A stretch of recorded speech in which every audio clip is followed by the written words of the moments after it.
ਖਾਸ ਖਬਰ ਪ੍ਰੋਗਰਾਮ ਦੇਖ ਰਹੇ ਦਰਸ਼ਕਾਂ ਦਾ ਸਵਾਗਤ। ਮੈਂ ਆ ਕਮਲਜੀਤ ਸਿੱਧੂ ਤੇ ਤੁਸੀਂ ਦੇਖ ਰਹੇ ਹੋ ਦਾ ਪੰਜਾਬ ਟਾਕਸ ਚੈਨਲ। ਆਟੇ ਦਾਲ ਦੀ ਕਮੀ ਨੇ ਖਲਕਤ ਸਤਾਈ ਹੈ ਕਿਉਂਕਿ ਸਾਡੇ ਗਵਾਂਢੀ ਜਿਹੜੇ ਨੇ ਕਦੇ ਸਾਡਾ ਹੀ ਹਿੱਸਾ ਹੁੰਦੇ ਸੀਗੇ, ਯਾਨੀ ਕਿ ਪਾਕਿਸਤਾਨ, ਉੱਥੋਂ ਦੀ ਸਥਿਤੀ ਜਿਹੜੀ ਆ ਬਹੁਤ ਮੰਦਹਾਲੀ ਵਾਲੀ ਹੈ। ਤਾਂ ਦੂਸਰੇ ਪਾਸੇ ਹਰਿਆਣੇ ਦੀਆਂ ਖਾਪ ਪੰਚਾਇਤਾਂ ਦੇ ਬਾਰੇ ਗੱਲਬਾਤ ਕਰਾਂਗੇ। ਉਹਨਾਂ ਨੇ ਇੱਕ ਪਹਿਲ ਕਦਮੀ ਕੀਤੀ ਹੈ ਕਿਉਂਕਿ ਇਹ ਕਾਫੀ ਚਰਚਾ ਦੇ ਵਿੱਚ ਰਹਿੰਦੀਆਂ ਸੀ ਖਾਪ ਪੰਚਾਇਤਾਂ। ਆਖਰ ਕੀ ਇਹੋ ਜਿਹੀ ਪਹਿਲ ਕਦਮੀ ਕੀਤੀ ਆ, ਇਸ ਦੇ ਉੱਤੇ ਗੱਲਬਾਤ ਹੋਊਗੀ। ਪਹਿਲੀ ਖਬਰ ਵੱਲ ਆਉਂਦੇ ਆ ਕਿ ਖਲਕਤ ਜਿਹੜੀ ਹੈ, ਆਵਾਮ ਜਿਹੜਾ ਆ, ਜਨਤਾ ਜਿਹੜੀ ਹੈ, ਜਦੋਂ ਉਹ ਮੁੱਢਲੀਆਂ ਲੋੜਾਂ ਤੋਂ ਵੀ ਤਰਸ ਜਾਵੇ, ਉਹ ਅੰਨ ਪਾਣੀ ਤੋਂ ਵੀ ਤਰਸ ਜਾਵੇ, ਤੇ ਉਸ ਮੁਲਕ ਨੂੰ ਕਿਵੇਂ ਕਹਿ ਸਕਦੇ ਹਾਂ ਕਿ ਉਹ ਆਜ਼ਾਦ ਹੈ। ਹਾਲਾਂਕਿ ਪਾਕਿਸਤਾਨ ਬਣਿਆ 1947 ਦੇ ਵਿੱਚ ਤੇ ਕਹਿ ਕੇ ਮੰਗਿਆ ਗਿਆ ਸੀਗਾ ਕਿ ਮੁਸਲਮਾਨ ਭਾਈਚਾਰੇ ਦੇ ਲਈ ਇੱਕ ਵੱਖਰਾ ਮੁਲਕ ਹੋਣਾ ਚਾਹੀਦਾ ਹੈ। ਕਾਇਦ-ਏ-ਆਜ਼ਮ ਮੁਹੰਮਦ ਅਲੀ ਜਿਨਾਹ ਜਾਂ ਉਸ ਸਮੇਂ ਦੇ ਲੀਡਰਾਂ ਨੇ ਜ਼ਰੂਰ ਇਸ ਨੂੰ ਵੱਖ ਕਰਾਤਾ ਭਾਰਤ ਤੋਂ, ਔਰ ਅੰਗਰੇਜ਼ਾਂ ਦੀ ਵੀ ਇਹ ਚਾਲ ਸੀ। ਪਰ ਸਭ ਤੋਂ ਜ਼ਿਆਦਾ ਨੁਕਸਾਨ ਜਿਹੜਾ ਸੀ ਉਹ ਪੰਜਾਬ ਦਾ ਹੋਇਆ ਕਿਉਂਕਿ ਪੰਜਾਬ ਜਿਹੜਾ ਸੀਗਾ ਇੱਕ ਵੱਡਾ ਖਿੱਤਾ ਸੀ, ਏਸ਼ੀਆ ਦੇ ਵਿੱਚ ਸਭ ਤੋਂ ਵੱਡਾ ਖਿੱਤਾ ਸੀਗਾ, ਤੇ ਉਸ ਸਮੇਂ ਦੇਸ਼ ਪੰਜਾਬ ਵੀ ਕਿਹਾ ਜਾਂਦਾ ਸੀਗਾ। ਅੱਜ ਥੋੜ੍ਹੀ ਜਿਹੀ ਤਕਲੀਫ ਹੁੰਦੀ ਆ, ਬੇਸ਼ੱਕ ਪੰਜਾਬ ਦੀਆਂ ਵੰਡੀਆਂ ਹੋਈਆਂ, ਪਰ ਉਧਰਲੇ ਪੰਜਾਬ ਦੀ ਜੋ ਸਥਿਤੀ ਆ, ਕਿਉਂਕਿ ਬਹੁ ਗਿਣਤੀ ਉਧਰਲੇ ਪੰਜਾਬ ਦੇ ਵਿੱਚ ਰਹਿੰਦੀ ਆ ਪੰਜਾਬੀਆਂ ਦੀ, ਤੇ ਉਧਰ ਜੋ ਸਥਿਤੀ, ਜੋ ਤਕਲੀਫਾਂ ਵਿੱਚੋਂ ਉਹ ਲੰਘ ਰਹੇ ਆ, ਉਸ ਨੂੰ ਵੇਖ ਕੇ ਕਈ ਵਾਰੀ ਦੁੱਖ ਆਉਂਦਾ ਆ ਕਿ ਆਖਰ ਗਵਾਂਢੀ ਮੁਲਕ ਦੇ ਵਿੱਚ ਉੱਥੋਂ ਦੀ ਨਲਾਇਕ ਲੀਡਰਸ਼ਿਪ ਦੀ ਵਜ੍ਹਾ ਕਰਕੇ ਅੱਜ ਉਹਨਾਂ ਨੂੰ ਕਿਹੜੇ ਦਿਨ ਦੇਖਣੇ ਪੈ ਰਹੇ ਆ ਕਿ ਉਹ ਦਾਣੇ ਦਾਣੇ ਨੂੰ ਮੁਹਤਾਜ ਹੋ ਗਿਆ। ਔਰ ਹਰ ਰੋਜ਼ ਕੋਈ ਨਾ ਕੋਈ ਖਬਰ ਆਈ ਰਹਿੰਦੀ ਆ। ਲੋਕ ਆਟੇ ਦਾਲ ਦੀਆਂ, ਰਾਸ਼ਨ ਦੀਆਂ ਜਿਹੜੀਆਂ ਆ ਲਾਈਨਾਂ ਲਗਾ ਕੇ ਖੜ੍ਹਦੇ ਆ ਲੈਣ ਦੀ ਖਾਤਰ, ਔਰ ਕਈ ਵਾਰੀ ਲੁੱਟ ਖੋਹ ਵੀ ਹੁੰਦੀ ਆ, ਧੱਕਾ ਮੁੱਕੀ ਵੀ ਹੁੰਦੀ ਆ। ਤੇ ਬੀਤੇ ਦਿਨ ਤਾਂ ਜਿਹੜਾ ਹੈਗਾ ਉੱਥੇ ਇਸੇ ਤਰ੍ਹਾਂ ਰਾਸ਼ਨ ਦੀ ਲਾਈਨ ਦੇ ਵਿੱਚ ਕਤਲ ਤੱਕ ਵੀ ਹੋਇਆ ਆ, ਲੋਕ ਮਾਰੇ ਗਏ ਨੇ, ਭਾਜੜ ਵੀ ਪਈ ਆ। ਇੱਦਾਂ ਦੀਆਂ ਖਬਰਾਂ ਆਉਂਦੀਆਂ ਜੋ ਹੈਰਾਨ ਕਰਦੀਆਂ ਨੇ ਕਿ ਇਹ ਇੰਨੀ ਨਲਾਇਕ ਲੀਡਰਸ਼ਿਪ ਵਾਲਾ ਮੁਲਕ ਹੈ, ਕਿਹੜੇ ਪਾਸੇ ਲੱਗ ਤੁਰਿਆ। ਹਥਿਆਰਾਂ ਉੱਤੇ ਜ਼ੋਰ ਦੇ ਦਿੱਤਾ, ਹੋਰ ਚੀਜ਼ਾਂ 'ਤੇ ਜ਼ੋਰ ਦਿੱਤਾ, ਪਰ ਆਪਣੇ ਆਵਾਮ ਦੀ ਨਾ ਸਿਹਤ ਵੱਲ ਧਿਆਨ ਦਿੱਤਾ, ਨਾ ਉਹਨਾਂ ਦੀ ਪੜ੍ਹਾਈ ਵੱਲ ਧਿਆਨ ਦਿੱਤਾ, ਨਾ ਮੁਲਕ ਨੂੰ ਅੱਗੇ ਵਾਂਗੂ ਤਰੱਕੀ ਕਰਨ ਵਾਲੇ ਪਾਸੇ ਲੈ ਕੇ ਆਏ। ਸਗੋਂ ਅਮੀਰ ਜੰਗੀਰਦਾਰ ਧਨਾੜ ਜਿਹੜੇ ਉਹ ਹੋਰ ਅਮੀਰ ਹੋਏ, ਤੇ ਗਰੀਬ ਜਿਹੜਾ ਆ ਉਹਨਾਂ ਨੂੰ 75 ਸਾਲਾਂ ਦੇ ਵਿੱਚ ਵੀ ਪਾਕਿਸਤਾਨ ਦੇ ਵਿੱਚ ਨਹੀਂ ਪੁੱਛਿਆ ਗਿਆ। ਆਮ ਲੋਕਾਂ ਲਈ ਰੋਟੀ ਪਾਣੀ ਜਟਾਉਣਾ ਪਾਕਿਸਤਾਨ ਵਾਸਤੇ ਵੱਡਾ ਸੰਕਟ ਬਣ ਗਿਆ। ਤੇ ਮਾਰਚ ਮਹੀਨੇ ਖੁਰਾਕੀ ਵਸਤਾਂ ਦੀ ਮਹਿੰਗਾਈ ਦਰ ਜਿਹੜੀ ਹੈ CPI 35.37% ਰਹੀ ਹੈ, ਜੋ ਕਿ ਜੁਲਾਈ 1965 ਤੋਂ ਬਾਅਦ ਸਭ ਤੋਂ ਉੱਚੀ ਮਹਿੰਗਾਈ ਦਰ ਹੈ। ਇਹ ਹਾਲਾਤ ਆ। ਫਰਵਰੀ ਮਹੀਨੇ ਇਹ ਦਰ 31.6% ਸੀ। ਕਣਕ ਤੇ ਆਟੇ ਦੀ ਮਹਿੰਗਾਈ ਦਰ 46.7% ਮਾਪੀ ਗਈ ਹੈ। ਵਜ੍ਹਾ ਸਾਫ਼ ਹੈ ਕਿ ਮੁਲਕ ਵਿੱਚ ਕਣਕ ਦੀ ਭਾਰੀ ਕਮੀ ਹੈ। ਯੂਕਰੇਨ ਤੋਂ ਬਰਾਮਦ ਕੀਤੇ ਜਾਣ ਦੇ ਬਾਵਜੂਦ ਮੁਲਕ ਕਣਕ ਦੀ ਕਮੀ ਉੱਪਰ ਕਾਬੂ ਪਾਉਣ ਦੀ ਜਿਹੜੀ ਸਥਿਤੀ ਹੈ ਉਹਦੇ ਵਿੱਚ ਨਹੀਂ ਹੈਗੀ। ਪਾਕਿਸਤਾਨ ਸਰਕਾਰ ਨੇ ਸੂਬਾਈ ਸਰਕਾਰਾਂ ਦੇ ਸਹਿਯੋਗ ਨਾਲ ਗਰੀਬਾਂ ਵਿੱਚ ਕਣਕ ਤੇ ਆਟਾ ਮੁਫਤ ਵੰਡਣ ਦਾ ਪ੍ਰੋਗਰਾਮ ਚਲਾ ਰੱਖਿਆ, ਪਰ ਇਹ ਪ੍ਰੋਗਰਾਮ ਭ੍ਰਿਸ਼ਟਾਚਾਰ ਤੋਂ ਕਾਣੀ ਵੰਡ ਕਰਨ ਨਾਕਾਮ ਸਾਬਤ ਹੋਇਆ ਆ। ਪਿਛਲੇ 1.5 ਮਹੀਨੇ ਤੋਂ ਕੋਈ ਦਿਨ ਅਜਿਹਾ ਨਹੀਂ ਰਿਹਾ ਜਦੋਂ ਆਟੇ ਦੀਆਂ ਥੈਲੀਆਂ ਵਾਲੇ ਕਿਸੇ ਟਰੱਕ ਉੱਤੇ ਲੋਕਾਂ ਵੱਲੋਂ ਹਮਲਾ ਕੀਤੇ ਜਾਣ ਦੀ ਘਟਨਾ ਮੁਲਕ ਦੇ ਕਿਸੇ ਹਿੱਸੇ ਵਿੱਚ ਨਾ ਵਾਪਰੀ ਹੋਵੇ। ਅਜਿਹੀਆਂ ਘਟਨਾਵਾਂ ਵਿੱਚ ਮੌਤਾਂ ਦੀ ਗਿਣਤੀ 48 ਪੁੱਜ ਚੁੱਕੀ ਹੈ, ਜ਼ਖਮੀਆਂ ਦੀ ਤਾਦਾਦ ਤਾਂ ਸੈਂਕੜੇ ਵਿੱਚ ਹੀ ਹੈ। ਲੋਕਾਂ ਦੀਆਂ ਵੀਡੀਓ ਵਾਇਰਲ ਹੁੰਦੀਆਂ ਹੈ, ਹੈਰਾਨੀ ਹੁੰਦੀ ਹੈ ਕਿ ਇਹ ਪਾਕਿਸਤਾਨ ਦੇ ਵਿੱਚ ਕੀ ਹੋ ਰਿਹਾ ਆ। ਬੜੀ ਅਜੀਬ ਸਥਿਤੀ ਬਣੀ ਹੈ ਕਿ ਸਿਰਫ ਤੇ ਸਿਰਫ ਹੁਣ ਲੋਕ ਜਿਹੜੇ ਨੇ 2 ਵਕਤ ਦੀ ਜਿਹੜੀ ਰੋਟੀ ਆ ਉਹਦੇ ਲਈ ਵੀ ਮੁਹਤਾਜ ਹੋਏ ਪਏ ਨੇ, ਆਪਦੀ ਲੀਡਰਸ਼ਿਪ ਨੂੰ ਗਾਲਾਂ ਕੱਢਦੇ ਪਏ ਨੇ ਤੇ ਲੀਡਰਸ਼ਿਪ ਦੀ ਨਾਕਾਮੀ ਦੀਆਂ ਗੱਲਾਂ ਕਰਦੇ ਨੇ। ਇੱਥੋਂ ਤੱਕ ਕਿ ਬਹੁਤ ਸਾਰੇ ਉਹਨਾਂ ਦੇ ਸੋਸ਼ਲ ਮੀਡੀਆ ਚੈਨਲ ਜਿਹੜੇ ਚੱਲਦੇ ਪਏ ਨੇ, ਉਹਨਾਂ ਦੇ ਉੱਤੇ ਜਦੋਂ ਲੋਕਾਂ ਦੇ ਐਂਕਰ ਵਿਊ ਲੈਂਦੇ ਆ ਤੇ ਉਹ ਲੋਕ ਵੀ ਹੁਣ ਬੋਲਣਾ ਸ਼ੁਰੂ ਕਰਤਾ ਕਿ ਸਾਡੇ ਨਾਲੋਂ ਜਿਹੜਾ ਭਾਰਤ ਹੈ ਉਹ ਅੱਗੇ ਹੈ, ਤਕਨੀਕ ਵਿੱਚ ਵੀ, ਵਿੱਦਿਆ ਵਿੱਚ ਵੀ। ਤੇ ਇਹ ਜਿਹੜਾ ਖੁਰਾਕੀ ਅਨਾਜ ਦੇ ਪੱਖੋਂ ਗੱਲ ਕਰਦੇ ਆ ਤਾਂ ਉਹ ਕਹਿੰਦੇ ਕਿ ਵਾਕਿਆ ਹੀ ਭਾਰਤ ਨੇ ਤਰੱਕੀ ਕੀਤੀ ਆ। ਹਾਲਾਂਕਿ ਅਸੀਂ ਕਦੇ ਭਾਰਤ ਦਾ ਹਿੱਸਾ ਸੀਗਾ, ਪਰ ਮੋਦੀ ਜੀ ਦੀ ਅਗਵਾਈ ਦੇ ਵਿੱਚ ਭਾਰਤ ਬਹੁਤ ਤਰੱਕੀ ਕਰ ਰਿਹਾ। ਕਾਸ਼ ਸਾਨੂੰ ਵੀ ਨਰਿੰਦਰ ਮੋਦੀ ਜੀ ਵਰਗਾ ਕੋਈ ਪ੍ਰਧਾਨ ਮੰਤਰੀ ਮਿਲੇ। ਇੱਥੋਂ ਤੱਕ ਉਹਨਾਂ ਨੇ ਹੁਣ ਗੱਲਾਂ ਕਹਿਣੀਆਂ ਸ਼ੁਰੂ ਕਰ ਦਿੱਤੀਆਂ ਆ। ਸੂਬਾ ਸਿੰਧ ਹੋਵੇ ਜਾਂ ਉਧਰਲਾ ਕਸ਼ਮੀਰ ਜਿਹੜਾ ਉਹਨਾਂ ਦੇ ਕਬਜ਼ੇ ਵਿੱਚ ਆ ਉਸ ਦੀ ਗੱਲ ਕਰ ਲਈਏ, ਉੱਥੋਂ ਦੇ ਲੋਕਾਂ ਨੇ ਵੀ ਹੁਣ ਬਗਾਵਤ ਕਰਨੀ ਸ਼ੁਰੂ ਕੀਤੀ ਹੋਈ ਆ। ਉਹਨਾਂ ਦੀਆਂ ਕਾਫੀ ਖਬਰਾਂ, ਕਾਫੀ ਵੀਡੀਓ ਜਿਹੜੇ ਨੇ ਉਹ ਵਾਇਰਲ ਹੁੰਦੇ ਨੇ, ਉਹ ਸਾਹਮਣੇ ਆਉਂਦੇ ਨੇ। ਹਾਲਾਂਕਿ ਪਾਕਿਸਤਾਨ ਦੇ ਵਿੱਚ ਇੱਕ ਵਰਗ ਜਿਹੜਾ ਆ, ਅਲੀਟ ਵਰਗ, ਉਹ ਇਹੋ ਜਿਹਾ ਵੀ ਆ ਜਿਨ੍ਹਾਂ ਨੂੰ ਇਹਨਾਂ ਚੀਜ਼ਾਂ ਦੀ ਕੋਈ ਪਰਵਾਹ ਨਹੀਂ ਹੈਗੀ ਕਿ ਉੱਥੋਂ ਦੀ ਗਰੀਬ ਜਨਤਾ ਕਿੰਨਾ ਹਾਲਾਤਾਂ ਵਿੱਚੋਂ ਲੰਘ ਰਹੀ ਆ। ਪਰ ਕੁਝ ਸਮਾਜ ਸੇਵੀ ਸੰਸਥਾਵਾਂ ਦੀ ਇੱਥੇ ਗੱਲ ਵੀ ਮੈਂ ਕਰੂੰਗਾ। ਬਹੁਤ ਸਾਰੀਆਂ ਸਮਾਜ ਸੇਵੀ ਸੰਸਥਾਵਾਂ ਜਾਂ ਪਾਕਿਸਤਾਨ ਤੋਂ ਜਿਹੜੇ ਲੋਕ ਵਿਦੇਸ਼ਾਂ ਵਿੱਚ ਜਾ ਵਸੇ ਨੇ, ਆਪਣੇ ਮੁਲਕ ਦੇ ਹਾਲਾਤਾਂ ਨੂੰ ਵੇਖਦੇ ਹੋਏ ਆਪਣੇ ਵੱਲੋਂ ਜਿੰਨੀ ਵੀ ਉਹਨਾਂ ਨੂੰ ਕੋਸ਼ਿਸ਼ ਹੁੰਦੀ ਆ ਉਹ ਦਸਵੰਧ ਭੇਜਦੇ ਆ ਤਾਂ ਕਿ ਉਹਨਾਂ ਦੇ ਮੁਲਕ ਦੇ ਲੋਕ, ਉਹਨਾਂ ਦਾ ਆਵਾਮ ਜਿਹੜਾ ਆ ਉਹ ਭੁੱਖਮਰੀ ਦੀ ਸਥਿਤੀ ਵਿੱਚੋਂ ਨਾ ਲੰਘੇ। ਪਰ ਅੱਜ ਜੋ ਪਾਕਿਸਤਾਨ ਦੇ ਪੇਂਡੂ ਮੁਆਸ਼ਰੇ ਦੀ ਗੱਲ ਕੀਤੀ ਜਾਵੇ, ਅੱਜ ਉੱਥੋਂ ਦੇ ਪੇਂਡੂ ਸਮਾਜ ਦੀ ਗੱਲ ਕੀਤੀ ਜਾਵੇ ਤਾਂ ਜੋ ਸਥਿਤੀਆਂ ਆ ਉਹਨੂੰ ਵੇਖ ਕੇ ਲੱਗਦਾ ਹੈ ਕਿ ਕਮਾਲ ਹੋ ਗਈ ਹੈ। 75 ਸਾਲਾਂ ਵਿੱਚ ਇਹਨਾਂ ਨੇ ਕੋਈ ਤਰੱਕੀ ਨਹੀਂ ਕੀਤੀ, ਅੱਜ ਵੀ ਉੱਥੇ ਖੜੇ ਆ। ਅਮੀਰ ਤੇ ਜੰਗੀਰਦਾਰ ਜਿਹੜੇ ਨੇ ਉਹ ਫਰਲੇ ਤੁਰਲੇ ਵਾਲੀਆਂ ਪੱਗਾਂ ਵਾਲੇ, ਉਹ ਵਾਕਿਆ ਹੀ ਐਸ਼ ਦੀ ਜ਼ਿੰਦਗੀ ਉੱਥੇ ਬਿਤਾ ਰਹੇ ਨੇ। ਤੇ ਜਿਹੜੀ ਉੱਥੋਂ ਦੀ ਲੀਡਰਸ਼ਿਪ ਹੈ, ਲੀਡਰਸ਼ਿਪ ਨੇ ਮੁਲਕ ਨੂੰ ਦੋਵੇਂ ਹੱਥੀਂ ਲੁੱਟਿਆ, ਇਹਦੇ ਵਿੱਚ ਕੋਈ ਸ਼ੱਕ ਨਹੀਂ। ਸਭ ਤੋਂ ਵੱਡੀ ਗੱਲ ਇਹ ਹੈ ਕਿ ਹਾਲੇ ਤੱਕ 75 ਸਾਲਾਂ ਦੇ ਵਿੱਚ ਇੱਕ ਵੀ ਪ੍ਰਧਾਨ ਮੰਤਰੀ ਪਾਕਿਸਤਾਨ ਵਿੱਚ ਅਜਿਹਾ ਨਹੀਂ ਹੈਗਾ ਜਿਹਨੂੰ ਉਹਨਾਂ ਨੇ ਟਿਕਣ ਦਿੱਤਾ ਹੋਵੇ, ਲੰਬਾ ਸਮਾਂ ਰਾਜ ਕਰਨ ਦਿੱਤਾ ਹੋਵੇ। ਤਖਤਾ ਪਲਟਿਆ ਨਹੀਂ, ਪ੍ਰਧਾਨ ਮੰਤਰੀ ਜਿਹੜਾ ਆ ਗੱਦੀਓਂ ਲਾ ਦਿੱਤਾ, ਰਾਸ਼ਟਰਪਤੀ ਰਾਜ ਲਾਗੂ ਕਰ ਦਿੱਤਾ ਤੇ ਉਸ ਮੁਲਕ ਨੇ ਤਰੱਕੀ ਕੀ ਸਵਾਹ ਕਰਨੀ ਹੁੰਦੀ ਆ। ਬੜੀ ਹੈਰਾਨੀ ਦੀ ਗੱਲ ਆ।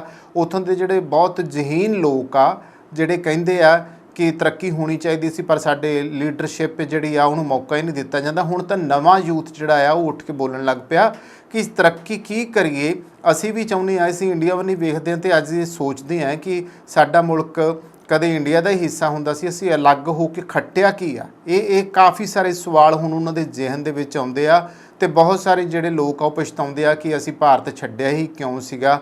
ਪਰ ਸੰਨ 47 ਦੇ ਹਾਲਾਤ ਉਹ ਜੇ ਸੀਗੇ, ਹੁਣ ਕਿੰਨੇ ਕੁ ਉਹ ਪੁਰਾਣੀਆਂ ਗੱਲਾਂ ਨੂੰ ਅਸੀਂ ਵਾਰ-ਵਾਰ ਪੱਟ ਕੇ ਸਾਹਮਣੇ ਲਿਆਈਏ। ਬਹੁਤ ਸਾਰਾ ਕੁਝ ਅਜਿਹਾ ਆ। ਪਰ ਹੈਰਾਨੀ ਦੀ ਗੱਲ ਆ ਕਿ ਜੰਗਾਂ ਯੁੱਧਾਂ ਤੇ ਹਥਿਆਰ ਬਣਾਉਣ ਦੇ ਉੱਤੇ ਉੱਥੋਂ ਦੀ ਲੀਡਰਸ਼ਿਪ ਨੇ ਜ਼ੋਰ ਦੇਤਾ। ਇਹ ਨਾ ਵੇਖਿਆ ਕਿ ਸਾਡੇ ਮੁਲਕ ਜਿਸ ਦੇ ਸਿਰ ਤੇ ਚੱਲਣਾ, ਜਿਨ੍ਹਾਂ ਲੋਕਾਂ ਦੇ ਸਿਰ ਤੇ ਇਹ ਮੁਲਕ ਵੱਜਣਾ ਆ, ਉਹਨਾਂ ਲੋਕਾਂ ਦੀ ਸਿਹਤ ਪੱਖ ਤੋਂ, ਉਹਨਾਂ ਦੀ ਵਿੱਦਿਅਕ ਪੱਖ ਤੋਂ, ਉਹਨਾਂ ਦੀਆਂ ਸਹੂਲਤਾਂ ਦੇ ਪੱਖ ਤੋਂ ਕੋਈ ਗੌਰਮੈਂਟ ਅਜਿਹੀ ਨਹੀਂ ਆਈ ਜਿਹੜੀ ਕਿ ਉਹਨਾਂ ਨੂੰ ਅੱਗੇ ਲਿਜਾ ਸਕਦੀ। ਫਲਸਰੂਪ ਆਪਣੇ ਤੌਰ ਦੇ ਉੱਤੇ ਜੋ ਉਹਨਾਂ ਨੇ ਕਰ ਲਿਆ ਉਹ ਕਰੀ ਜਾ ਰਹੇ ਆ, ਕਾਰੋਬਾਰ ਕਰ ਰਹੇ ਆ, ਚਲਾ ਰਹੇ ਆ। ਪਰ ਨਾ ਪਾਕਿਸਤਾਨ ਵਿੱਚ ਉਸ ਤਰ੍ਹਾਂ ਦੀ ਇੰਡਸਟਰੀ ਆਈ ਹੈ, ਨਾ ਉਸ ਤਰੀਕੇ ਦੇ ਜਿਹੜੀ ਆ ਉਹ ਤਰੱਕੀ ਹੋਈ ਆ ਜੋ ਹੋਣੀ ਚਾਹੀਦੀ ਸੀ। ਚੰਦ ਵਿਕਾਸ ਸ਼ਹਿਰਾਂ ਦਾ ਹੋਇਆ, ਨਗਰਾਂ ਦਾ ਹੋਇਆ ਤੇ ਸੜਕਾਂ ਦਾ ਹੋਇਆ, ਕੁਝ ਬਿਲਡਿੰਗਾਂ ਉਸਰੀਆਂ, ਕੁਝ ਹੋਟਲ ਮੋਟਲ ਉਸਰ ਗਏ ਤੇ ਜਿਹੜੀਆਂ ਬਾਕੀ ਚੀਜ਼ਾਂ ਹੋਣੀਆਂ ਚਾਹੀਦੀਆਂ ਸੀ ਉਹ ਖਤਮ ਹੋ ਗਈਆਂ, ਉਹ ਸ਼ੁਰੂ ਹੀ ਨਹੀਂ ਹੋਈਆਂ। ਤੇ ਇਸ ਤੋਂ ਇਲਾਵਾ ਜੇ ਗੱਲ ਕਰੀਏ ਤਾਂ ਜਿਹੜਾ ਪੁਰਾਤਨ ਵਿਰਸਾ ਸੀ ਉਹ ਵੀ ਹੌਲੀ ਹੌਲੀ ਹੁਣ ਲਾਹੌਰ ਦੇ ਵਿੱਚੋਂ ਮੁੱਕਦਾ ਜਾ ਰਿਹਾ, ਪਾਕਿਸਤਾਨ ਦੇ ਵਿੱਚੋਂ ਖਤਮ ਹੁੰਦਾ ਜਾ ਰਿਹਾ, ਪੁਰਾਣੀਆਂ ਨਿਸ਼ਾਨੀਆਂ ਖਤਮ ਹੁੰਦੀਆਂ ਜਾ ਰਹੀਆਂ। ਹਾਲਾਂਕਿ ਮੈਂ ਇੱਥੇ ਇੱਕ ਗੱਲ ਕਹਿਣੀ ਚਾਹੂੰਗਾ ਕਿ ਉਹ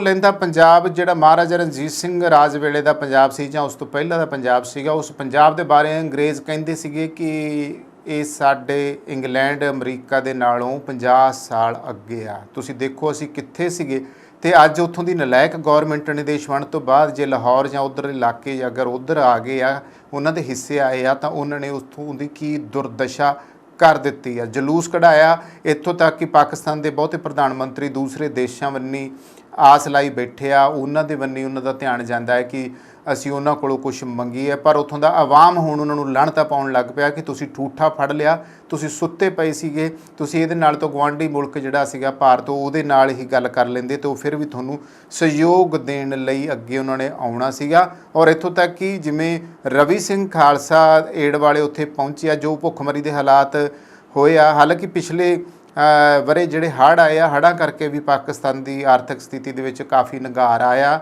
ਖਾਸ ਤੌਰ ਤੇ ਜਿਹੜੀ ਫਸਲਬਾੜੀ ਤਬਾਹ ਹੋਈ ਆ ਉਸ ਕਰਕੇ ਵੀ ਦਿੱਕਤਾਂ ਦਾ ਸਾਹਮਣਾ ਕਰਨਾ ਪੈ ਰਿਹਾ। ਯੂਕਰੇਨ ਜੰਗ ਜਿਹੜੀ ਲੱਗੀ ਆ ਉਸ ਕਰਕੇ ਵੀ ਕਣਕ ਜਿਹੜੀ ਆ ਪਾਕਿਸਤਾਨ ਤੱਕ ਨਹੀਂ ਪੁੱਜੀ। ਕਣਕ ਚੌਲ ਸਾਡੇ ਵਾਲੇ ਮੁਲਕ ਜੋ ਕੁਝ ਖਾਂਦਾ ਉਹ ਵੀ ਉਹੀ ਕੁਝ ਖਾਂਦੇ ਆ, ਪਰ ਦਿੱਕਤ ਹੈ ਕਿ ਉਹ ਇੱਕ ਵੱਡੀ ਅਨਾਜ ਦੀ ਕਮੀ ਦਾ ਸਾਹਮਣਾ ਕਰ ਰਹੇ ਆ। ਸਿਰਫ ਗੱਲ ਇਹ ਹੈ ਕਿ ਕੋਈ ਏਜੰਡਾ ਉਹਨਾਂ ਦੀਆਂ ਸਰਕਾਰਾਂ ਕੋਲ ਇਹੋ ਜਿਹਾ ਨਹੀਂ, ਪਰ ਗੱਲ ਇਹ ਹੈ ਕਿ ਕੋਈ ਏਜੰਡਾ ਉਹਨਾਂ ਦੀਆਂ ਸਰਕਾਰਾਂ ਦੇ ਕੋਲ ਨਹੀਂ ਜਿਹੜਾ ਕਿ ਆਵਾਮ ਦਾ ਜਿਹੜਾ ਆ ਇਸ ਮੌਕੇ ਦੇ ਉੱਤੇ ਉਹ ਹੱਥ ਫੜ ਸਕਣ, ਉਹਨਾਂ ਨੂੰ ਹੌਸਲਾ ਦੇ ਸਕਣ, ਉਹਨਾਂ ਦੀ ਸਹਾਇਤਾ ਜਿਹੜੀ ਆ ਉਹ ਕਰ ਸਕਣ। ਤਾਂ ਆਟੇ ਦੀ ਵੰਡ ਦਾ ਜਿਵੇਂ ਅੱਜ ਕੱਲ੍ਹ ਰੌਲਾ ਪਿਆ ਕਿ ਜਦੋਂ ਆਟਾ ਵੰਡਣ ਲਈ ਗੱਡੀਆਂ ਆਉਂਦੀਆਂ ਆ, ਸਰਕਾਰੀ ਗੱਡੀਆਂ ਆਉਂਦੀਆਂ ਆ, ਤੇ ਲੋਕ ਹੁਣ ਲੁੱਟਣ ਲਈ ਪੈ ਰਹੇ ਆ। ਇੱਥੋਂ ਤੱਕ ਤੁਸੀਂ ਸੋਚੋ, ਜਿਸ ਮੁਲਕ ਵਿੱਚ ਹੁਣ ਅਨਾਜ ਪਿੱਛੇ ਲੋਕ ਲੜਨ ਮਰਨ ਤੱਕ ਜਾ ਰਹੇ ਆ, ਉੱਥੋਂ ਦੀ ਕੀ ਸਥਿਤੀ ਬਣੀ ਆ।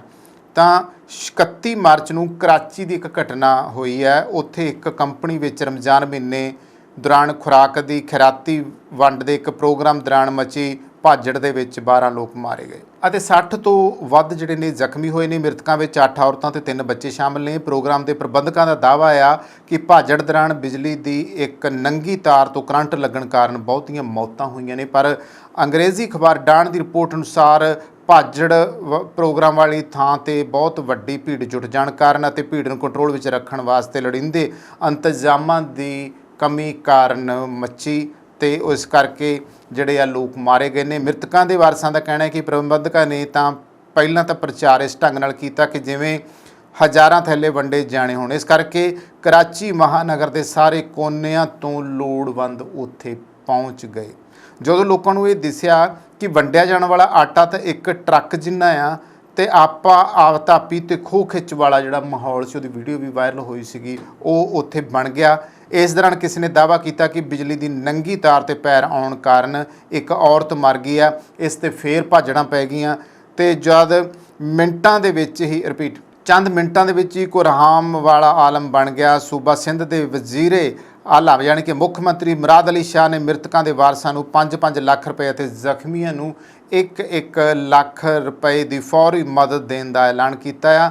ਉਹਨਾਂ ਦੋਸ਼ ਲਾਇਆ ਕਿ ਪ੍ਰਬੰਧਕਾਂ ਨੇ ਆਟਾ ਤੇ ਜ਼ਕਾਤ ਛੱਡ ਪ੍ਰੋਗਰਾਮ ਕਰਨ ਵਾਸਤੇ ਨਾ ਤਾਂ ਪ੍ਰਸ਼ਾਸਨ ਤੋਂ ਮਨਜ਼ੂਰੀ ਲਈ ਸੀ ਅਤੇ ਨਾ ਹੀ ਪੁਲਿਸ ਤੋਂ ਮਦਦ ਮੰਗੀ ਸੀ। ਲਿਹਾਜ਼ਾ ਉਹਨਾਂ ਖਿਲਾਫ ਸਖਤ ਕਾਨੂੰਨੀ ਕਾਰਵਾਈ ਹੋਵੇਗੀ। ਪਰ ਲੋਕਾਂ ਦੇ ਮਨਾਂ ਵਿੱਚ ਇੱਕੋ ਹੀ ਸਵਾਲ ਹੈ ਕਿ ਮੰਡੀਆਂ ਵਿੱਚ ਕਈ ਦਿਨਾਂ ਤੋਂ ਚੱਲ ਰਹੀ ਇਸ਼ਤਿਹਾਰਬਾਜ਼ੀ ਦੇ ਬਾਵਜੂਦ ਪ੍ਰਸ਼ਾਸਨ ਕੀ ਸੁੱਤਾ ਪਿਆ ਸੀ? ਉਸਨੇ ਆਪਣੀ ਤਰਫੋਂ ਪੇਸ਼ਬੰਦੀਆਂ ਕਿਉਂ ਨਹੀਂ ਕੀਤੀਆਂ? ਸਵਾਲ ਖੜੇ ਹੁੰਦੇ ਇਸ ਗੱਲ ਦੇ ਉੱਤੇ।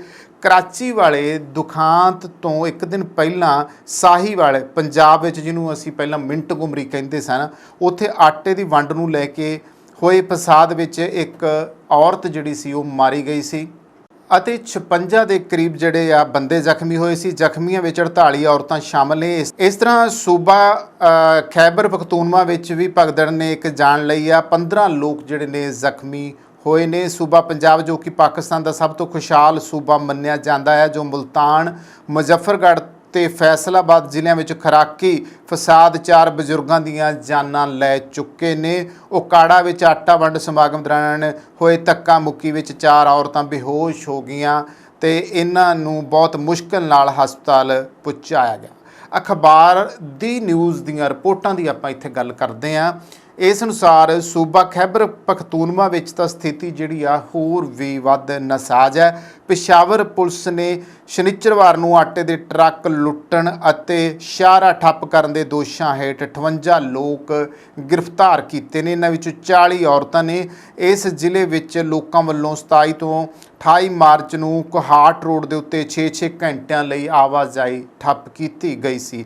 ਇਸ ਸੂਬੇ ਵਿੱਚ ਸੋਮਵਾਰ ਤੋਂ ਸ਼ੁੱਕਰਵਾਰ ਤੱਕ ਡੇਰਾ ਇਸਮਾਈਲ ਖਾਨ, ਬੰਨੂ, ਲੱਕੀ ਮਰਵਤ, ਖੈਬਰ ਤੇ ਐਬਟਾਬਾਦ ਵਿੱਚ ਆਟੇ ਦੇ ਸਰਕਾਰੀ ਟਰੱਕ ਲੁੱਟੇ ਜਾਣ ਦੀਆਂ ਘਟਨਾਵਾਂ ਵਾਪਰੀਆਂ ਨੇ। ਦੋ ਮਾੜੀ ਸਥਿਤੀ ਦੋਸਤੋ ਹੋਰ ਕੀ ਹੋ ਸਕਦੀ ਆ ਅੱਜ ਦੇ ਪਾਕਿਸਤਾਨ ਦੇ ਵਿੱਚ। ਇਸ ਸੂਬੇ ਵਿੱਚ ਇੱਕ ਪਸ਼ਤੂਨ ਜਿਰਗੇ ਨੇ ਫੈਸਲਾ ਕੀਤਾ ਹੈ ਕਿ ਸਰਕਾਰੀ ਆਟੇ ਦੀ ਵੰਡ ਸਮੇਂ ਔਰਤਾਂ ਨੂੰ ਨਹੀਂ ਭੇਜਿਆ ਜਾਵੇਗਾ, ਸਿਰਫ ਮਰਦ ਹੀ ਜਾਣਗੇ, ਕਿਉਂਕਿ ਸਰਕਾਰੀ ਕਰਿੰਦੇ ਆਟੇ ਦੀ ਵੰਡ ਵੇਲੇ ਔਰਤਾਂ ਦੇ ਨਾਲ ਛੇੜਛਾੜ ਕਰਦੇ ਨੇ।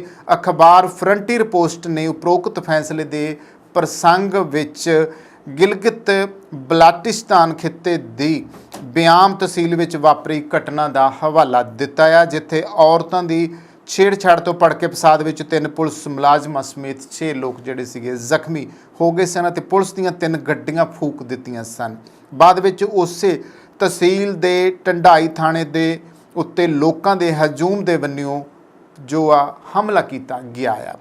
ਪਾਕਿਸਤਾਨ ਦੀ ਗੱਲ ਕਰੀਏ ਨਾ ਦੋਸਤੋ ਤੇ 2025 ਤੋਂ ਆਪਣੀਆਂ ਖੁਰਾਕੀ ਲੋੜਾਂ ਵਾਸਤੇ ਵਿਦੇਸ਼ਾਂ ਤੋਂ ਕਣਕ ਮੰਗਵਾਉਂਦਾ ਆ ਰਿਹਾ ਆ। 2019-20 ਵਿੱਚ ਇੱਕ ਅਜਿਹਾ ਸਾਲ ਸੀ ਜਦੋਂ ਇਸ ਨੇ महज 5 ਲੱਖ टन कणक जिहड़ी सीगी ਉਹ ਦਰਾਮਦ ਕੀਤੀ ਸੀ। ਬਾਕੀ ਦੇ ਵਰ੍ਹਿਆਂ ਦੌਰਾਨ ਇਸ ਮੁਲਕ ਨੂੰ 10 ਤੋਂ 30 ਲੱਖ ਟਨ ਕਣਕ ਦਰਾਮਦ ਕਰਨ ਦੀ ਲੋੜ ਪਈ ਹੈ। ਅਖਬਾਰ ਡਾਂਡ ਦੇ ਵਿੱਚ ਪ੍ਰਕਾਸ਼ਿਤ ਲੇਖ ਮੁਤਾਬਕ ਕਣਕ ਪਾਕਿਸਤਾਨ ਦੀ ਮੁੱਖ ਰਵਾਇਤੀ ਪੈਦਾਵਾਰ ਹੈ। ਹੁਣ ਪੈਦਾਵਾਰ ਤਾਂ ਹੋਣੀ ਹੈ ਕਿਉਂਕਿ ਸਾਡਾ ਜਿਹੜਾ ਖਿੱਤਾ ਆ ਪਹਿਲਾਂ ਦੇਸ਼ ਵੰਡ ਤੋਂ ਪਹਿਲਾਂ 47 ਤੋਂ ਪਹਿਲਾਂ ਉਹ ਸਾਂਝਾ ਸੀਗਾ ਤੇ ਸਾਡੀਆਂ ਜਿਹੜੀਆਂ ਫਸਲਾਂ ਆ ਉਹ ਵੀ ਇੱਕੋ ਹੀ ਸੀਗੀਆਂ ਜਿਹੜੀਆਂ ਕਿ ਇਸ ਖਿੱਤੇ ਦੇ ਵਿੱਚ ਇੱਥੋਂ ਦੇ ਪੌਣ ਪਾਣੀ ਦੇ ਮੁਤਾਬਕ ਬੀਜੀਆਂ ਜਾਂਦੀਆਂ ਸੀ।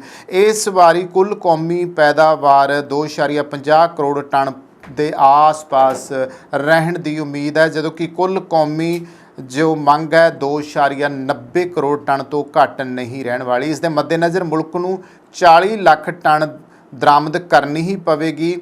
ਉੱਪਰੋਂ ਅਫਗਾਨਿਸਤਾਨ ਦੇ ਢਿੱਡ ਵੀ ਪਾਕਿਸਤਾਨ ਨਾਲ ਵੱਜੇ ਹੋਏ ਨੇ ਤੇ ਉਸ ਮੁਲਕ ਦੀ ਮੰਗ ਘੱਟੋ ਘੱਟ 10 ਲੱਖ ਟਨ ਕਣਕ ਦੀ ਹੈ, ਅਨਾਜ ਦੀ ਹੈ। ਅਜਿਹੀ ਸਥਿਤੀ ਦਾ ਲਾਭ ਵਪਾਰੀ ਹਮੇਸ਼ਾ ਲੈਂਦਾ ਆਇਆ। ਮਈ ਜੂਨ ਦੇ ਮਹੀਨੇ ਹਨ ਜਦੋਂ ਕਣਕ ਦਾ ਭਾਅ ਕੁਛ ਘਟਦਾ ਆ, ਬਾਕੀ ਮਹੀਨੇ ਭਾਅ ਚੜਾਉਣ ਵਾਲੇ ਹੀ ਰਹਿੰਦੇ ਆ। ਭਾਵੇਂ ਪਾਕਿਸਤਾਨ ਦੇ ਵਿੱਚ ਕਣਕ ਦੀ ਪ੍ਰਤੀ ਏਕੜ ਔਸਤ ਪੈਦਾਵਾਰ ਆਲਮੀ ਔਸਤ ਤੋਂ ਘੱਟ ਹੈ, ਫਿਰ ਵੀ ਇਹ ਭਾਰਤ ਦੇ ਮੁਕਾਬਲੇ ਘੱਟ ਨਹੀਂ ਹੈ। ਇੱਥੇ ਮੈਂ ਇੱਕ ਗੱਲ ਕਹਿਣੀ ਚਾਹੂੰਗਾ ਦੋਸਤੋ, ਪਾਕਿਸਤਾਨ ਦੇ ਵਿੱਚ ਜਿਹੜੀ ਰੋਟੀ ਹੈ ਤੰਦੂਰ ਦੇ ਉੱਤੇ ਲੱਗਦੀ ਹੈ ਤਾਂ ਜਦੋਂ ਉਸ ਰੋਟੀ ਦਾ ਤੁਸੀਂ ਮੁੱਲ ਸੁਣ ਕੇ ਹੈਰਾਨ ਰਹਿ ਜਾਓਗੇ। 30 ਰੁਪਏ ਤੋਂ ਲੈ ਕੇ 50 ਰੁਪਏ ਤੇ 50 ਤੋਂ ਲੈ ਕੇ ਨਾਨ ਜਿਹੜੇ ਆ ਉਹ 70 ਰੁਪਏ ਤੱਕ ਦੇ ਵਿਕਦੇ ਪਏ ਨੇ। ਦੇਖੋ ਇੰਨੀ ਮਹਿੰਗੀ ਰੋਟੀ ਹੋ ਚੁੱਕੀ ਆ। ਤੇ ਸਾਡੇ ਇੱਥੇ ਇੰਡੀਆ 'ਚ ਗੱਲ ਕੀਤੀ ਜਾਵੇ ਤਾਂ ਮੰਨ ਕੇ ਚੱਲੋ ਵੱਧ ਤੋਂ ਵੱਧ ਵਧੀਆ ਆਟਾ ਵੀ ਜਿਹੜਾ ਆ 50 ਤੋਂ 60 70 ਆ 30 35 ਰੁਪਏ ਦੇ ਵਿੱਚ ਕਿਲੋ ਆਟਾ ਜਿਹੜਾ ਆ ਆਰਾਮ ਨਾਲ ਆ ਜਾਂਦਾ। ਤਾਂ ਸੋਚੋ ਜਰਾ ਕਿ ਸਾਡੇ ਰੋਟੀ ਸਸਤੀ ਹੈ ਕਿ ਉਹਨਾਂ ਦੀ ਰੋਟੀ ਸਸਤੀ ਆ। ਹਾਲਾਂਕਿ ਕਈ ਦੋਸਤ ਹੁਣ ਜਿਹੜੇ ਸੋਸ਼ਲ ਮੀਡੀਆ ਨਾਲ ਜੁੜੇ ਹੋਏ ਆ, ਮੀਡੀਆ ਨਾਲ ਸਾਡੇ ਨਾਲ ਜੁੜੇ ਆ, ਗੱਲਬਾਤ ਕਈ ਵਾਰੀ ਉਹ ਕਰਦੇ ਆ ਤੇ ਉਦੋਂ ਹੈਰਾਨੀ ਹੁੰਦੀ ਆ ਕਿ ਉਹ ਪੁੱਛਦੇ ਆ ਲੋਕ ਸਾਨੂੰ ਕਿ ਤੁਹਾਡੇ ਇੱਧਰ ਰੋਟੀ ਜਿਹੜੀ ਆ ਤੰਦੂਰੀ ਜਾਂ ਫਿਰ ਜਿਹੜੀ ਤਵੇ ਵਾਲੀ ਰੋਟੀ ਆ ਤੁਹਾਡੇ ਹੋਟਲਾਂ 'ਤੇ ਕਿਸ ਭਾਅ ਵਿਕਦੀ ਆ। ਤੇ ਜਦੋਂ ਇੱਧਰ ਦੱਸੀਦਾ ਵੀ ਸਾਡੇ ਤਾਂ ਇੱਥੇ ਵੱਧ ਤੋਂ ਵੱਧ 5 ਰੁਪਈਏ 10 ਰੁਪਈਏ ਜਾਂ 15 ਰੁਪਈਏ ਵਧੀਆ ਰੋਟੀ ਆ, ਤੇ ਉਹਨਾਂ ਨੂੰ ਹੈਰਾਨੀ ਆਉਂਦੀ। ਉਹਨਾਂ ਦੇ 30 35 70 ਤੱਕ 100 ਰੁਪਈਏ ਤੱਕ ਉਹਨਾਂ ਦੇ ਨਾਨ ਜਿਹੜੇ ਆ ਉਹ ਚਲੇ ਗਏ ਆ। ਤੇ ਲੋਕ ਆਖਰ ਫਿਰ ਜਾਣ ਕਿੱਥੇ, ਖਾਣ ਕੀ। ਘਿਓ ਜਿਹੜੇ ਆ ਉਹ ਵੀ ਮਹਿੰਗੇ ਆ, 700 ਰੁਪਈਏ ਕਿਲੋ ਤਾਂ ਉਹਨਾਂ ਦੇ ਜਿਹੜਾ ਡੱਬੇ ਵਾਲਾ ਦਸੌਰੀ ਘਿਓ ਜਿਹਨੂੰ ਆਪਾਂ ਬੋਲਦੇ ਹਾਂ ਉਹ ਵਿਕੀ ਜਾਂਦਾ। ਤੇ ਜਿਹੜੇ ਆ ਦੇਸੀ ਘਿਓ ਦੀ ਤਾਂ ਤੁਸੀਂ ਆਮ ਗਰੀਬ ਦੇ ਵੱਸ ਦੀ ਗੱਲ ਹੀ ਨਹੀਂ ਰਹੇਗੀ। ਕੀ ਕੀਤਾ ਜਾਵੇ, ਬੜੀ ਸਥਿਤੀ ਜਿਹੜੀ ਆ ਉਹ ਗੰਭੀਰ ਬਣੀ ਪਈ ਆ ਕਿਉਂਕਿ ਮਹਿੰਗਾਈ ਨੇ ਉੱਥੋਂ ਦੇ ਲੋਕਾਂ ਦਾ ਲੱਕ ਤੋੜ ਕੇ ਰੱਖਿਆ ਹੋਇਆ। ਹੁਣ ਗੱਲ ਕਰਦੇ ਹਾਂ ਸੂਬਾ ਸਿੰਧ ਵਿੱਚ ਔਸਤ ਫੀ ਏਕੜ ਜਿਹੜੀ ਪੈਦਾਵਾਰ ਆ 24 ਕੁਇੰਟਲ ਰਹਿੰਦੀ ਹੈ ਤੇ ਸੂਬੇ ਪੰਜਾਬ ਵਿੱਚ 23 ਕੁਇੰਟਲ। ਫਿਰ ਵੀ ਸਬਸਿਡੀਆਂ ਦੀ ਘਾਟ ਕਾਰਨ ਕਾਸ਼ਤਕਾਰ ਬਹੁਤੀ ਜਿਹੜੀ ਆ ਕਮਾਈ ਉਹ ਨਹੀਂ ਕਰ ਸਕਦੇ। ਪੈਦਾਵਾਰ ਤੇ ਮੰਗ ਦੇ ਅਸੰਤੁਲਨ ਕਾਰਨ ਸਰਕਾਰੀ ਜ਼ਖੀਰਿਆਂ ਵਿੱਚ ਬਹੁਤੀ ਕਣਕ ਨਹੀਂ ਪੁੱਜਦੀ। ਇਹੀ ਕਾਰਨ ਹੈ ਕਿ ਖਪਤਕਾਰ ਹਮੇਸ਼ਾ ਵਪਾਰੀਆਂ ਦੇ ਰਹਿਮੋ ਕਰਮ ਤੇ ਰਹਿੰਦਾ ਹੈ। ਸਰਕਾਰ ਨੇ ਇਸ ਵਾਰੀ ਕਣਕ ਦਾ ਸਰਕਾਰੀ ਖਰੀਦ ਭਾਅ ਲਗਭਗ 4000 ਰੁਪਏ ਪ੍ਰਤੀ ਮਣ ਜਿਹੜਾ ਆ ਕਰ ਦਿੱਤਾ ਹੈ, ਮਣ ਯਾਨੀ ਕਿ 40 ਕਿਲੋ। ਤੇ ਇਸ ਦੇ ਬਾਵਜੂਦ ਸਿੰਧ ਦੇ ਸੰਗਰ, ਉਮਰਕੋਟ ਦੇ ਬਦੀਨ ਜ਼ਿਲ੍ਹਿਆਂ ਵਿੱਚ ਜਿੱਥੇ ਕਣਕ ਵੱਢੀ ਜਾ ਚੁੱਕੀ ਹੈ ਦੀਆਂ ਮੰਡੀਆਂ ਵਿੱਚੋਂ ਸਰਕਾਰ ਇੱਕ ਦਾਣਾ ਵੀ ਕਣਕ ਦਾ ਨਹੀਂ ਖਰੀਦ ਸਕੀ। ਸਾਰੀ ਦੀ ਸਾਰੀ ਉਪਜ ਵਪਾਰੀਆਂ ਕੋਲੇ ਜਾ ਰਹੀ ਹੈ। ਸਰਕਾਰੀ ਜ਼ਖੀਰਿਆਂ ਵਿੱਚ ਕਣਕ ਦੇ ਨਾ ਜਾਣ ਦਾ ਭਾਵ ਇਹ ਹੈ ਕਿ ਜਦੋਂ ਭਾਅ ਚੜ੍ਹਨੇ ਸ਼ੁਰੂ ਹੋਣਗੇ ਤਾਂ ਸਰਕਾਰ ਲੋਕਾਂ ਨੂੰ ਸਸਤੇ ਭਾਅ ਕਣਕ ਸਪਲਾਈ ਕਰਨ ਦੀ ਸਥਿਤੀ ਦੇ ਵਿੱਚ ਨਹੀਂ ਰਹੂਗੀ, ਕਿਉਂਕਿ ਸਰਕਾਰ ਨੂੰ ਪਹਿਲਾਂ ਤਿਆਰੀਆਂ ਕਰਕੇ ਰੱਖਣੀਆਂ ਚਾਹੀਦੀਆਂ ਸੀ ਤਾਂ ਕਿ ਵਪਾਰੀ ਜਿਹੜੇ ਜ਼ਖੀਰੇਬਾਜ਼ ਆ, ਜਿਹੜੇ ਲਾਲਚੀ ਆ, ਜਿਨ੍ਹਾਂ ਕਰਕੇ ਪਾਕਿਸਤਾਨ ਨੂੰ ਭੁੱਖਮਰੀ ਦਾ ਸ਼ਿਕਾਰ ਹੋਣਾ ਪੈ ਰਿਹਾ ਉੱਥੋਂ ਦੇ ਆਵਾਮ ਨੂੰ, ਉਹਨਾਂ ਦੇ ਉੱਤੇ ਕੁਛ ਕੰਟਰੋਲ ਕਰਦੇ, ਪਰ ਕੰਟਰੋਲ ਨਹੀਂ ਹੈ। ਇਸ ਸਮੇਂ ਸੂਰਤ ਹਾਲ ਇਹ ਹੈ ਕਿ ਆਟਾ 200 ਰੁਪਏ ਪ੍ਰਤੀ ਕਿਲੋਗ੍ਰਾਮ ਵਿਕ ਰਿਹਾ ਹੈ, ਜਦੋਂ ਕਿ ਆਟੇ, ਖੰਡ, ਦਾਲਾਂ ਤੇ ਸਬਜ਼ੀਆਂ ਦੇ ਭਾਅ ਹਰ ਹਫ਼ਤੇ 4 ਤੋਂ 8% ਦੀ ਦਰ ਨਾਲ ਵੱਧ ਰਹੇ ਆ। ਉਦੋਂ ਮੁਲਕ ਦੇ ਆਵਾਮ ਅੰਦਰ ਕਿਸ ਕਿਸਮ ਦੀ ਬੇਚੈਨੀ ਹੋ ਸਕਦੀ ਹੈ, ਇਸ ਦਾ ਅੰਦਾਜ਼ਾ ਸਹਿਜ ਹੀ ਲਗਾਇਆ ਜਾ ਸਕਦਾ ਹੈ। ਤਾਂ ਇੱਥੇ ਗੱਲ ਕਰ ਲੈਂਦੇ ਹਾਂ ਪਿਸ਼ਾਵਰ ਦੀ। ਤਾਂ ਜਸਟਿਸ ਮੁਸ਼ਰਤ ਹਲਾਲੀ ਨੇ ਪਿਸ਼ਾਵਰ ਹਾਈ ਕੋਰਟ ਦੀ ਕਾਰਜਕਾਰੀ ਚੀਫ ਜਸਟਿਸ ਦਾ ਅਹੁਦਾ ਸੰਭਾਲਿਆ ਹੈ। ਇਹ ਨਿਯੁਕਤੀ ਕੌਮੀ ਜੁਡੀਸ਼ੀਅਲ ਕਮਿਸ਼ਨ ਵੱਲੋਂ ਨਿਯਮਤ ਚੀਫ ਜਸਟਿਸ ਦੀ ਨਾਮਜ਼ਦਗੀ ਤੱਕ ਜਾਰੀ ਰਹੇਗੀ। ਇਹ ਪਹਿਲੀ ਵਾਰ ਹੈ ਜਦੋਂ ਕਿਸੇ ਔਰਤ ਨੂੰ ਪਿਸ਼ਾਵਰ ਹਾਈ ਕੋਰਟ ਦੀ ਮੁਖੀ ਨਿਯੁਕਤ ਕੀਤਾ ਗਿਆ ਆ। ਤਾਂ ਇਸ ਤਰੀਕੇ ਅੱਜ ਜਿਹੜਾ ਪਾਕਿਸਤਾਨ ਦਾ ਆਵਾਮ ਹੈ ਉਹ ਤਰਾਹੀ ਕਰ ਰਿਹਾ ਆ। ਸਰਕਾਰ ਦੇ ਕੋਲੇ ਕੋਈ ਏਜੰਡਾ ਨਹੀਂ ਹੈ, ਕੋਈ ਦੂਰ ਅੰਦੇਸ਼ੀ ਨਹੀਂ ਹੈ ਕਿ ਜੇ ਹੁਣ ਪਤਾ ਸੀਗਾ ਕਿ ਹਾੜੀ ਦੀ ਫਸਲ ਜਿਹੜੀ ਆ ਮੰਡੀਆਂ 'ਚ ਆਉਣ ਵਾਲੀ ਆ ਤੇ ਫਿਰ ਕਿਉਂ ਨਹੀਂ ਵਪਾਰੀਆਂ ਦੇ ਉੱਤੇ, ਜ਼ਖੀਰਾਬਾਜ਼ਾਂ ਦੇ ਉੱਤੇ ਅੰਕੁਸ਼ ਲਗਾਇਆ ਗਿਆ, ਕਿਉਂ ਨਹੀਂ ਉਹਨਾਂ ਨੂੰ ਰੋਕਿਆ ਗਿਆ, ਕਿਉਂ ਨਹੀਂ ਸਰਕਾਰ ਨੇ ਆਪਦੇ ਅੰਨ ਭੰਡਾਰ ਭਰੇ ਤਾਂ ਕਿ ਮੁਲਕ ਦੇ ਜਿਹੜੇ ਬਾਕੀ ਲੋਕ ਆ ਉਹਨਾਂ ਨੂੰ ਜੇ ਕੱਲ੍ਹ ਨੂੰ ਸਹਾਇਤਾ ਦੇਣੀ ਪਈ ਤਾਂ ਕਿੱਥੋਂ ਦਿੱਤੀ ਜਾਊਗੀ। ਇਸ ਦੇ ਵਿੱਚ ਸਭ ਤੋਂ ਵੱਡੀ ਪਾਕਿਸਤਾਨ ਹੁਕੂਮਤ ਦੀ ਨਾਅਹਿਲੀ ਨਜ਼ਰ ਆਉਂਦੀ ਹੈ, ਜਿਸ ਕਰਕੇ ਆ ਜਿਹੜਾ ਉੱਥੋਂ ਦਾ ਆਵਾਮ ਹੈ ਉਸ ਨੂੰ ਇਸ ਵੱਡੇ ਸੰਕਟ ਦੇ ਵਿੱਚੋਂ ਲੰਘਣਾ ਪੈ ਰਿਹਾ। ਫਿਰ ਵੀ ਦੁਆਵਾਂ ਨੇ ਕਿ ਇਹ ਸੰਕਟ ਜਿਹੜਾ ਆ ਉਹਨਾਂ ਦਾ ਜਲਦੀ ਤੋਂ ਜਲਦੀ ਹੱਲ ਹੋਵੇ ਤਾਂ ਕਿ ਆਵਾਮ ਜਿਹੜੀਆਂ ਮੁਸ਼ੱਕਤਾਂ ਦੇ ਵਿੱਚੋਂ, ਜਿਹੜੀਆਂ ਮੁਸੀਬਤਾਂ ਦੇ ਵਿੱਚੋਂ ਲੰਘ ਰਿਹਾ ਆ, ਉਹਨਾਂ ਦੀਆਂ ਮੁਸੀਬਤਾਂ ਤੋਂ ਉਹਨਾਂ ਨੂੰ ਰਾਹਤ ਮਿਲ ਸਕੇ। ਹੁਣ ਆਉਂਦੇ ਜੀ ਅਗਲੀ ਖਬਰ ਵਾਲੇ ਪਾਸੇ। ਖਾਪ ਪੰਚਾਇਤਾਂ ਹਰਿਆਣੇ ਦੀਆਂ ਉਹ ਪੰਚਾਇਤਾਂ ਨੇ ਜਿਨ੍ਹਾਂ ਦੇ ਫਰਮਾਨ ਇਹੋ ਜਿਹੇ ਹੁੰਦੇ ਸੀਗੇ ਕਿ ਉਹ ਪੱਥਰ 'ਤੇ ਲਕੀਰ ਆ, ਉਹਨਾਂ ਦੇ ਫੈਸਲੇ ਦੇ ਵਿੱਚ ਰਾਜਨੀਤਿਕ ਆਗੂ ਵੀ ਨਹੀਂ ਸੀ ਆਉਂਦੇਗੇ। ਉਹਨਾਂ ਨੂੰ ਵੀ ਪਤਾ ਸੀਗਾ ਕਿ ਜੇ ਅਸੀਂ ਇੱਥੇ ਕੁਝ ਬੋਲੇ ਜਾਂ ਫਿਰ ਕੋਈ ਕਾਨੂੰਨਦਾਨ ਬੋਲਿਆ ਤੇ ਇਹ ਖਾਪ ਪੰਚਾਇਤਾਂ ਪਤਾ ਨਹੀਂ ਫਿਰ ਕਿਹਦਾ ਬਾਈਕਾਟ ਕਰ ਦੇਣਗੀਆਂ, ਫਿਰ ਪਤਾ ਨਹੀਂ ਕਿਹੜੇ ਖਮਿਆਜ਼ੇ ਜਿਹੜੇ ਆ ਉਹਨਾਂ ਨੂੰ ਭੁਗਤਣੇ ਪੈਣਗੇ। ਖਾਪ ਪੰਚਾਇਤਾਂ ਆਪਣੀਆਂ ਆਪ ਹੁਦਰੀਆਂ ਕਰਕੇ ਬਦਨਾਮ ਸੀ। ਹਾਲਾਂਕਿ ਇਹਨਾਂ ਖਾਪ ਪੰਚਾਇਤਾਂ ਦੇ ਬਾਰੇ ਕਿਹਾ ਜਾਂਦਾ ਸੀ ਕਿ ਇਹ ਜੋ ਫੈਸਲੇ ਲੈ ਲੈਂਦੀਆਂ ਸੀ ਉਹ ਅਟੱਲ ਸੀ। ਖਾਸ ਤੌਰ ਦੇ ਉੱਤੇ ਜਿਵੇਂ ਅਸੀਂ ਹਰਿਆਣੇ ਵਿੱਚ ਦੇਖਦੇ ਹਾਂ ਕਿ ਜਾਤੀ ਤੌਰ ਦੇ ਉੱਤੇ ਜਦੋਂ ਕੋਈ ਵਿਆਹ ਮੁੰਡਾ ਕੁੜੀ ਇੱਕ ਦੂਸਰੀ ਜਾਤ ਵਿੱਚ ਕਰਦੇ ਸੀਗੇ ਤਾਂ ਕਈ ਵਾਰੀ ਇਹ ਹੁੰਦਾ ਸੀ ਵੀ ਖਾਪ ਪੰਚਾਇਤਾਂ ਫੈਸਲੇ ਕਰ ਲੈਂਦੀਆਂ ਸੀ। ਕਈ ਵਾਰੀ ਮੁੰਡੇ ਕੁੜੀ ਦੇ ਪਰਿਵਾਰ ਨੂੰ ਹਮੇਸ਼ਾ ਲਈ ਛੇਕ ਦਿੱਤਾ ਜਾਂਦਾ ਸੀਗਾ ਵੀ ਇਹਨਾਂ ਨਾਲ ਰੋਟੀ ਬੇਟੀ ਦੀ ਕੋਈ ਵਰਤੋਂ ਵਰਤਾਰੇ ਦੀ ਸਾਂਝ ਨਹੀਂ ਰੱਖਣੀ, ਔਰ ਪੂਰਾ ਪਿੰਡ ਜਿਹੜਾ ਸੀ ਫਿਰ ਉਹ ਖਾਪ ਪੰਚਾਇਤਾਂ ਦੇ ਫੈਸਲੇ ਦੇ ਨਾਲ ਚੱਲਦਾ ਸੀਗਾ, ਉਹਦੇ ਮੂਹਰੇ ਸੀਸ ਝੁਕਾਉਂਦਾ ਸੀਗਾ, ਕਿਉਂਕਿ ਖਾਪ ਪੰਚਾਇਤਾਂ ਜੋ ਸੀਗੀਆਂ ਉਹਨਾਂ ਦੇ ਮੂਹਰੇ ਬੋਲਣ ਦੀ ਕਿਸੇ ਦੇ ਵਿੱਚ ਹਿੰਮਤ ਨਹੀਂ ਹੈ। ਪਰ ਇਹਨਾਂ ਦਿਨਾਂ ਦੇ ਵਿੱਚ ਖਾਪ ਪੰਚਾਇਤਾਂ ਨੇ ਇੱਕ ਫੈਸਲਾ ਲਿਆ ਹੈ, ਇੱਕ ਪਹਿਲ ਕਦਮੀ ਕੀਤੀ ਆ, ਜਿਸ ਦੀ ਹੁਣ ਚਾਰੇ ਪਾਸੇ ਚਰਚਾ ਹੋ ਰਹੀ ਹੈ। ਤਾਂ ਜਾਤੀਗਤ ਪੰਚਾਇਤਾਂ ਦੇ ਕੁਝ ਚੰਗੇ ਕੰਮ ਵੀ ਗਿਣਾਏ ਜਾ ਸਕਦੇ ਨੇ। ਹਰਿਆਣੇ ਦੀਆਂ ਖਾਪ ਪੰਚਾਇਤਾਂ ਆਪਣੀ ਮਰਦ ਪ੍ਰਧਾਨ ਸੋਚ ਅਤੇ ਕਠੋਰ ਰੂੜੀਵਾਦੀ ਤੇਵਰਾਂ ਲਈ ਜਾਣੀਆਂ ਜਾਂਦੀਆਂ ਨੇ। ਹੁਣ ਹਰਿਆਣਾ ਵਿੱਚ ਜੀਂਦ ਖੇਤਰ ਦੀ ਸਰਬ ਸ਼ਾਂਤੀ ਕੰਡੇਲਾ ਖਾਪ ਨੇ ਸਥਾਨਕ ਪੱਧਰ 'ਤੇ ਕੀਤੇ ਜਾਣ ਵਾਲੇ ਆਪਣੇ ਫੈਸਲਿਆਂ ਵਿੱਚ ਵਿਅਕਤੀਆਂ, ਪਰਿਵਾਰਾਂ ਅਤੇ ਸਿਆਸੀ ਆਗੂਆਂ ਤੇ ਪਾਰਟੀਆਂ ਦੇ ਸਮਾਜਿਕ ਬਾਈਕਾਟ ਦੇ ਫਰਮਾਨ ਜਾਰੀ ਕਰਨ ਦੀ ਜਿਹੜੀ ਪ੍ਰਥਾ ਸੀਗੀ ਉਸ ਨੂੰ ਖਤਮ ਕਰਨ ਦਾ ਬੀੜਾ ਚੁੱਕਿਆ, ਕਿਉਂਕਿ ਰੂੜੀਵਾਦੀ ਸੰਕੀਰਣ ਸੋਚ ਸੀਗੀ ਪੰਚਾਇਤਾਂ ਦੀ ਕਿ ਉਹ ਇਸ ਤਰੀਕੇ ਦੇ ਨਾਲ, ਜਿਵੇਂ ਮੈਂ ਨਾਂ ਲਏ ਇਹਨਾਂ ਸਾਰੇ ਲੋਕਾਂ ਦੇ ਉੱਤੇ ਅੰਕੁਸ਼ ਲਗਾਉਣ ਦਾ ਕੰਮ ਕਰਦੇ ਸੀਗੇ, ਜਿਨ੍ਹਾਂ ਦੇ ਮੂਹਰੇ ਕੋਈ ਕੁਸਕਦਾ ਨਹੀਂ ਸੀਗਾ। ਪੰਚਾਇਤਾਂ ਨੇ ਕਈ ਹੋਰ ਅਗਾਂਹ ਵਧੂ ਫੈਸਲੇ ਵੀ ਕੀਤੇ ਨੇ। ਆਸ-ਪਾਸ ਦੇ 20-30 ਪਿੰਡਾਂ ਦੇ ਸਮੂਹ ਵਜੋਂ ਕੰਮ ਕਰਦੀ ਹੋਈ ਇਹ ਖਾਪ ਰਵਾਇਤੀ ਤੌਰ ਦੇ ਉੱਤੇ ਫੈਸਲੇ ਸੁਣਾ ਕੇ ਵਿਵਾਦਾਂ ਨੂੰ ਸੁਲਝਾਉਂਦੀ ਰਹੀ ਹੈ, ਜੋ ਕਈ ਵਾਰ ਕਾਨੂੰਨ ਦੀਆਂ ਧੱਜੀਆਂ ਉਡਾਉਣ ਵਾਲੇ ਹੁੰਦੇ ਸਨ। ਖਾਪ ਆਗੂਆਂ ਨੇ ਇੱਕ ਹੀ ਗੋਤ ਵਿੱਚ ਵਿਆਹ ਦੇ ਮਾਮਲਿਆਂ ਵਿੱਚ ਅਣਖਲੀ ਕਤਲ ਕਰਨ ਨੂੰ ਉਕਸਾਉਣ ਵਿੱਚ ਕਾਫੀ ਬਦਨਾਮੀ ਖੱਟੀ ਹੈ। ਇਹ ਅਕਸਰ ਕਾਨੂੰਨ ਲਾਗੂ ਕਰਨ ਵਾਲੇ ਅਧਿਕਾਰੀਆਂ ਲਈ ਟਕਰਾਅ ਦਾ ਕਾਰਨ ਬਣਦਾ ਰਿਹਾ ਆ ਅਤੇ ਨਿਆਂਪਾਲਕਾਂ ਨੇ ਸਮਾਜਿਕ ਕਾਰਕੁਨ ਵੀ ਅਜਿਹੇ ਰੁਝਾਨਾਂ ਦੀ ਆਲੋਚਨਾ ਕਰਦੇ ਆ। ਹੁਣ ਇਹ ਜਿਹੜੀਆਂ ਖਾਪ ਪੰਚਾਇਤਾਂ ਸੀ ਦੋਸਤੋ, ਇਹਨਾਂ ਦੇ ਬਾਰੇ ਨਾ ਕਈ ਖਬਰਾਂ ਜਿਹੜੀਆਂ ਸੀਗੀਆਂ ਉਹ ਛਪਦੀਆਂ ਰਹਿੰਦੀਆਂ ਸੀ, ਕਈ ਕੁਛ ਜਿਹੜਾ ਸੀਗਾ ਇਹਨਾਂ ਦੇ ਬਾਰੇ ਲਿਖਿਆ ਜਾਂਦਾ ਸੀਗਾ, ਕਿਉਂਕਿ ਜਿਹੜੇ ਜਾਤੀਗਤ ਪੰਚਾਇਤਾਂ ਆ ਕੁਝ ਚੰਗੇ ਕੰਮ ਵੀ ਗਿਣਾਏ ਜਾ ਸਕਦੇ ਨੇ ਜਿਹੜੇ ਇਹ ਕਰਦੀਆਂ ਸੀਗੀਆਂ। ਬਾਕੀ ਤਾਂ ਜੋ ਸੀਗਾ ਉਹ ਸਾਰਾ ਕੁਝ ਧੱਕੇਸ਼ਾਹੀ ਵਾਲਾ ਹੀ ਕਿਹਾ ਜਾ ਸਕਦਾ ਆ। ਜਿਵੇਂ ਦਾਜ ਤੇ ਕੰਨਿਆ ਭਰੂਣ ਹੱਤਿਆ ਦੇ ਖਿਲਾਫ ਕੁਝ ਖਾਪ ਪੰਚਾਇਤਾਂ ਨੇ ਮੁੱਢਲੀ ਪਹਿਲ ਕੀਤੀ ਹੈ। ਇਸ ਤਰ੍ਹਾਂ ਕਈ ਜਾਤ ਪੰਚਾਇਤਾਂ ਨੇ ਵਿਆਹ ਵਿੱਚ ਫਜ਼ੂਲ ਖਰਚੀ ਦੇ ਖਿਲਾਫ ਰੋਕ ਅਖਤਿਆਰ ਕੀਤਾ ਆ। ਕਹਿੰਦੇ ਜੇ ਮਾੜੇ ਪੱਖ ਹੁੰਦੇ ਆ ਤੇ ਉਹਦੇ ਚੰਗੇ ਪੱਖ ਵੀ ਹੁੰਦੇ ਆ, ਤੇ ਪਰ ਸਮੱਸਿਆ ਉਦੋਂ ਖੜੀ ਹੁੰਦੀ ਆ ਜਦੋਂ ਕੋਈ ਪੰਚਾਇਤ ਇਹ ਭੁੱਲ ਜਾਂਦੀ ਹੈ ਕਿ ਕਾਨੂੰਨ ਕੀ ਕਹਿੰਦਾ ਆ ਤੇ ਸੰਵਿਧਾਨ ਨੇ ਹਰੇਕ ਨਾਗਰਿਕ ਨੂੰ ਅਜਿਹੇ ਮੌਲਿਕ ਅਧਿਕਾਰ ਦੇ ਰੱਖੇ ਨੇ ਜਿਨ੍ਹਾਂ ਨੂੰ ਕੋਈ ਪੰਚਾਇਤ ਤਾਂ ਕਿ ਸਰਕਾਰ ਵੀ ਨਹੀਂ ਖੋ ਸਕਦੀ। ਇੱਕ ਜਾਤ ਜਾਂ ਗੋਤਰ ਵਿੱਚ ਜਿਵੇਂ ਵਿਆਹ ਵਾਲੇ ਮਸਲੇ ਅਸੀਂ ਸੁਣਦੇ ਆਏ ਹਾਂ, ਪ੍ਰੇਮ ਸੰਬੰਧ, ਨਜਾਇਜ਼ ਸੰਬੰਧ, ਜ਼ਮੀਨੀ ਵਿਵਾਦ ਜੇ ਮਸਲਿਆਂ 'ਤੇ ਕਈ ਵਾਰੀ ਖਾਪ ਪੰਚਾਇਤਾਂ ਦੇ ਫੈਸਲੇ ਸੁਣ ਕੇ ਹੈਰਾਨੀ ਹੁੰਦੀ ਆ ਕਿ ਅਸੀਂ ਕਿਸ ਜ਼ਮਾਨੇ ਵਿੱਚ ਜਾਂ ਕਿਸ ਦੁਨੀਆ ਵਿੱਚ ਰਹਿ ਰਹੇ ਹਾਂ। ਜਿਵੇਂ ਕਿ ਮੂੰਹ ਕਾਲਾ ਕਰਨਾ, ਇਹ ਖਾਪ ਪੰਚਾਇਤਾਂ ਕੀ ਕਰਦੀਆਂ ਰਹੀਆਂ। ਇਸ ਤੋਂ ਇਲਾਵਾ ਪਿੰਡ ਵਿੱਚ ਨੰਗੇ ਘੁਮਾਉਣਾ, ਕੁੱਟ-ਕੁੱਟ ਕੇ ਮਾਰ ਦੇਣਾ, ਅਜਿਹਾ ਆਰਥਿਕ ਦੰਡ ਲਗਾਉਣਾ ਜਿਸ ਨੂੰ ਭਰਨਾ ਹੀ ਸੰਭਵ ਨਹੀਂ ਸੀਗਾ, ਸਮਾਜਿਕ ਬਾਈਕਾਟ, ਜਾਤ ਤੋਂ ਬਾਹਰ ਕਰ ਦੇਣਾ, ਪਿੰਡ ਛੱਡਣ ਦਾ ਹੁਕਮ ਦੇ ਦੇਣਾ ਆਦਿ ਸੀਗਾ, ਜਾਂ ਫਿਰ ਇਹ ਕਹਿ ਦੇਣਾ ਵੀ ਇਹਦੇ ਨਾਲ ਕੋਈ ਵਰਤੋਂ ਭਾਜੀ, ਕੋਈ ਰੋਟੀ ਬੇਟੀ ਦੀ ਸਾਂਝ ਨਹੀਂ ਰੱਖਣੀ, ਕਿ ਕੋਈ ਖਾਓ ਪੀਓ ਦੀ ਸਾਂਝ ਨਹੀਂ ਰੱਖਣੀ, ਉਹਦੇ ਨਾਲ ਉਠਕ ਬੈਠਕ ਦੀ ਜਿਹੜੀ ਸਾਂਝ ਆ ਉਹ ਨਹੀਂ ਰੱਖਣੀ। ਇੱਦਾਂ ਹੁੰਦਾ ਸੀਗਾ।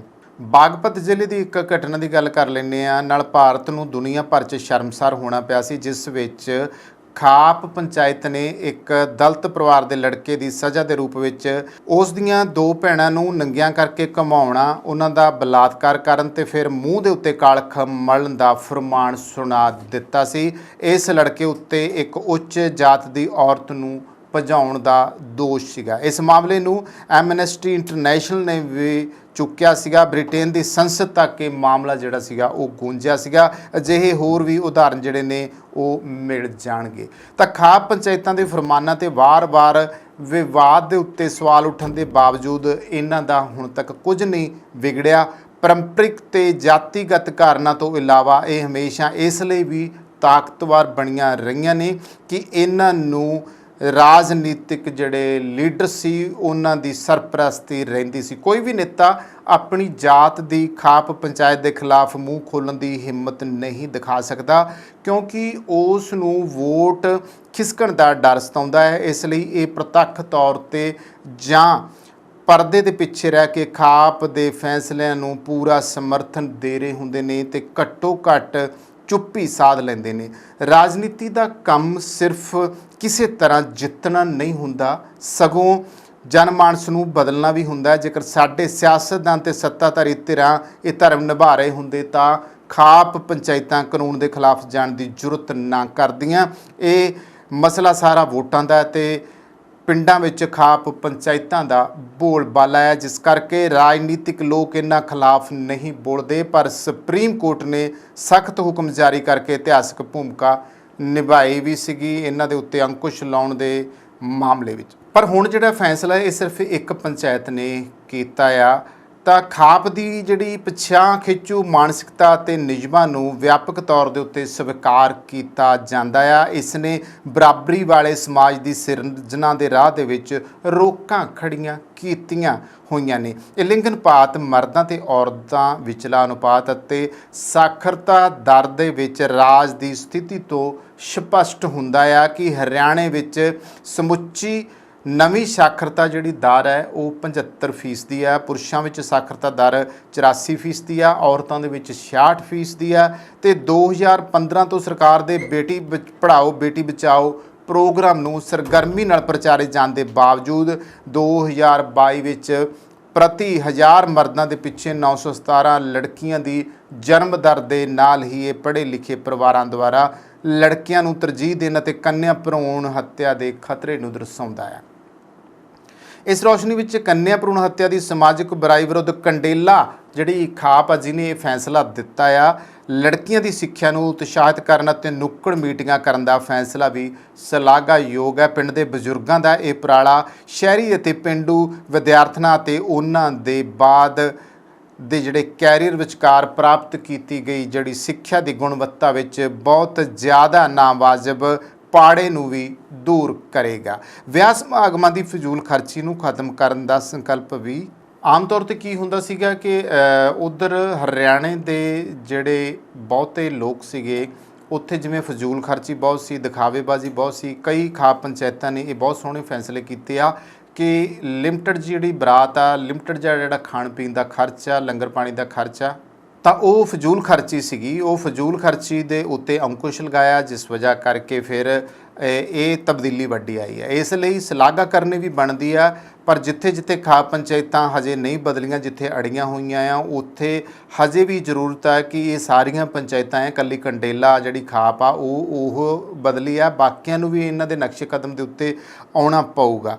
ਤਾਂ ਤਬਦੀਲੀਆਂ ਬਾਰੇ ਜ਼ਮੀਨੀ ਪੱਧਰ ਤੋਂ ਉੱਠਦੀ ਆਵਾਜ਼ ਵਿੱਚ ਸਮਾਜ ਨੂੰ ਬਦਲਣ ਦੀ ਤਾਕਤ ਹੁੰਦੀ ਆ, ਸ਼ਕਤੀ ਹੁੰਦੀ ਆ। ਪਿਛਲੇ ਕੁਝ ਸਮੇਂ ਤੋਂ ਤਬਦੀਲੀਆਂ ਦੀ ਇਹ ਜਿਹੜੀਆਂ ਹਵਾਵਾਂ ਵਗ ਰਹੀਆਂ ਨੇ। ਹਾਲਾਂਕਿ ਅਗਾਂਹ ਵਧੂ ਜਿਹੜੀ ਮੁਹਿੰਮ ਨੂੰ ਕੁਝ ਝਟਕਿਆਂ ਦਾ ਸਾਹਮਣਾ ਜ਼ਰੂਰ ਕਰਨਾ ਪੈਂਦਾ ਆ, ਪਰ ਇਸ ਨਾਲ ਹੀ ਸਮਾਜ ਨੂੰ ਨਵੇਂ ਟੀਚਿਆਂ ਨੂੰ ਪ੍ਰਾਪਤ ਕਰਨ ਤੋਂ ਨਹੀਂ ਰੋਕਿਆ ਜਾ ਸਕਦਾ।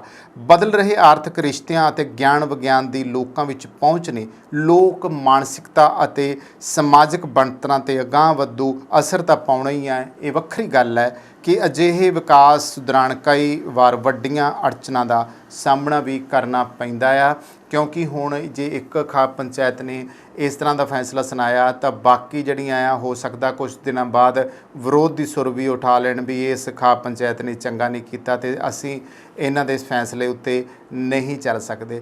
ਹਾਲਾਂਕਿ ਹੈਰਾਨੀ ਆਉਂਦੀ ਹੈ ਕਿ ਜਦੋਂ ਇਸ ਮੁਲਕ ਦੇ ਵਿੱਚ ਸੰਵਿਧਾਨ ਬਣਿਆ ਆ, ਕਾਨੂੰਨ ਬਣਿਆ ਆ, ਉਸ ਕਾਨੂੰਨ ਤੋਂ ਵੀ ਉੱਪਰ ਵਗਦੀਆਂ ਰਹੀਆਂ ਪੰਚਾਇਤਾਂ 75 ਸਾਲਾਂ ਦੇ ਵਿੱਚ ਹਜੇ ਤੱਕ ਬਦਲ ਨਹੀਂ ਸਕੇ ਔਰ ਇਹਨਾਂ ਨੂੰ ਕੋਈ ਰੋਕਣ ਟੋਕਣ ਵਾਲਾ ਨਹੀਂ ਹੈਗਾ। ਇੱਥੋਂ ਤੱਕ ਕਿ ਉੱਥੋਂ ਦੇ ਜਿਹੜੇ ਹਰਿਆਣੇ ਦੇ ਜਿਹੜਾ ਨਿਆਂ ਕਾਨੂੰਨ ਅਦਾਲਤਾਂ ਆ ਜਾਂ ਕਾਨੂੰਨ ਦੇ ਜਿਹੜੇ ਰਖਵਾਲੇ ਆ ਉਹ ਸਾਰੇ ਇਹਨਾਂ ਦੇ ਮੂਹਰੇ ਬੌਣੇ ਸਾਬਤ ਹੋ ਜਾਂਦੇ ਰਹੇ ਆ।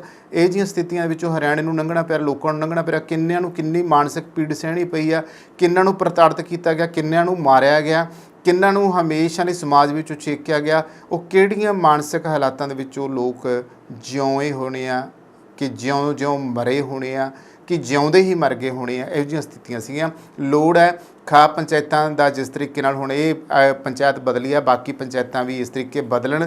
ਹਾਲਾਂਕਿ ਕੋਈ ਇੰਨੀ ਹਨੇਰਗਰਦੀ ਨਹੀਂ ਆਈ ਕਿ ਖਾਪ ਪੰਚਾਇਤਾਂ ਦੇ ਫੈਸਲੇ ਜਿਹੜੇ ਨੇ ਉਹ ਦੇਸ਼ ਕਾਨੂੰਨ ਤੋਂ ਵੱਡੇ ਹੋਣ। ਸੋ ਦੋਸਤੋ, ਇਹ ਸੀ 2 ਖਬਰਾਂ ਜਿਨ੍ਹਾਂ ਦੇ ਉੱਤੇ ਗੱਲਬਾਤ ਕੀਤੀ। ਕਿੱਦਾਂ ਲੱਗਦੇ ਨੇ ਸਾਡੇ ਪ੍ਰੋਗਰਾਮ? ਸਾਨੂੰ ਇਸ ਬਾਰੇ ਜ਼ਰੂਰ ਦੱਸਿਆ ਕਰੋ। ਕੈਮਰਾ ਪਰਸਨ ਜਸ਼ਨਦੀਪ ਦੇ ਨਾਲ ਕਮਲਜੀਤ ਸਿੱਧੂ ਦਾ ਪੰਜਾਬ ਟਾਕਸ ਚੈਨਲ। ਜਦੋਂ ਯੂਐਸ ਅਤੇ ਕੈਨੇਡਾ ਵਿਚਕਾਰ ਸਰਹੱਦ ਪਾਰ ਸ਼ਿਪਿੰਗ ਦੀ ਗੱਲ ਆਉਂਦੀ ਹੈ ਤਾਂ ਤੁਹਾਨੂੰ ਲੋੜ ਹੈ ਅਜਿਹੀ ਕੰਪਨੀ ਦੀ ਜਿਸ ਤੇ ਤੁਸੀਂ ਭਰੋਸਾ ਕਰ ਸਕੋ, ਜਿਸ ਕੋਲ ਕੰਮ ਨੂੰ ਸਹੀ ਢੰਗ ਨਾਲ ਕਰਨ ਦਾ ਅਨੁਭਵ, ਮੁਹਾਰਤ ਅਤੇ ਸਰੋਤ ਹੋਣ। ਤੁਹਾਨੂੰ ਲੋੜ ਹੈ ਫੋਰਟਰੈਕਸ ਦੀ। ਉੱਤਰੀ ਅਮਰੀਕਾ ਵਿੱਚ ਪ੍ਰਮੁੱਖ ਕ੍ਰਾਸ ਬਾਰਡਰ ਟਰੱਕਿੰਗ ਲਈ ਸਭ ਤੋਂ ਭਰੋਸੇਮੰਦ ਅਤੇ ਤਜਰਬੇਕਾਰ ਕੰਪਨੀ।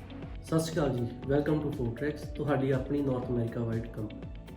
ਫੋਰਟਰੈਕਸ ਤੁਹਾਨੂੰ ਪ੍ਰੋਵਾਈਡ ਕਰਦੀ ਹੈ ਕੈਨੇਡਾ ਵਾਈਡ ਅਤੇ ਕ੍ਰਾਸ ਬਾਰਡਰ ਟਰਾਂਸਪੋਰਟ ਸਰਵਿਸਿਜ਼, ਜਿੱਥੇ ਕਿ ਡੈਡੀਕੇਟਿਡ ਰਨਸ ਕੈਲੀਫੋਰਨੀਆ ਅਤੇ ਟੈਕਸਸ ਦੇ ਨਾਲ ਕੈਨੇਡਾ ਵਾਈਡ ਫਲੈਕਸੀਬਲ ਵਰਕ ਵੀ ਪ੍ਰੋਵਾਈਡ ਕੀਤਾ ਜਾਂਦਾ ਹੈ। ਸਾਡੀ ਡਿਸਪੈਚ ਟੀਮ ਕੰਜ਼ਿਊਮਰ ਅਤੇ ਕਸਟਮਰ ਦੋਨਾਂ ਲਈ ਹੀ 24 ਆਵਰ ਕੰਮ ਕਰਦੀ ਹੈ ਅਤੇ ਇਸੇ ਦੇ ਨਾਲ ਹੀ 24 ਆਵਰ ਰੋਡ ਸਾਈਡ ਅਸਿਸਟੈਂਸ ਸਾਡੇ ਡਰਾਈਵਰ ਵੀਰਾਂ ਵਾਸਤੇ ਉਪਲਬਧ ਕੀਤੀ ਜਾਂਦੀ ਹੈ, ਜਿੱਥੇ ਕਿ ਯਾਰਡ ਦੇ ਵਿੱਚ ਹੀ ਤੁਹਾਨੂੰ ਸਕੇਲ, ਕ੍ਰਾਸ ਟਾਕ ਅਤੇ ਫਿਊਲ ਸਟੇਸ਼ਨ ਦੀਆਂ ਸਰਵਿਸਿਜ਼ ਪ੍ਰੋਵਾਈਡ ਕੀਤੀਆਂ ਜਾਂਦੀਆਂ ਹਨ। ਤੁਹਾਡਾ ਸਮਾਨ, ਪਿਆਰ ਤੇ ਵਿਸ਼ਵਾਸ ਕਿੰਨਾ ਜ਼ਿਆਦਾ ਕੀਮਤੀ ਹੈ, ਇਸ ਗੱਲ ਨੂੰ ਫੋਰਟਰੈਕਸ ਚੰਗੀ ਤਰ੍ਹਾਂ ਸਮਝਦਾ ਹੈ ਅਤੇ ਅਸੀਂ ਇਸ ਨੂੰ ਬਹੁਤ ਸਾਵਧਾਨੀ ਤੇ ਧਿਆਨ ਨਾਲ ਤੁਹਾਡੇ ਆਪਣਿਆਂ ਤੱਕ ਪਹੁੰਚਾਉਂਦੇ ਹਾਂ।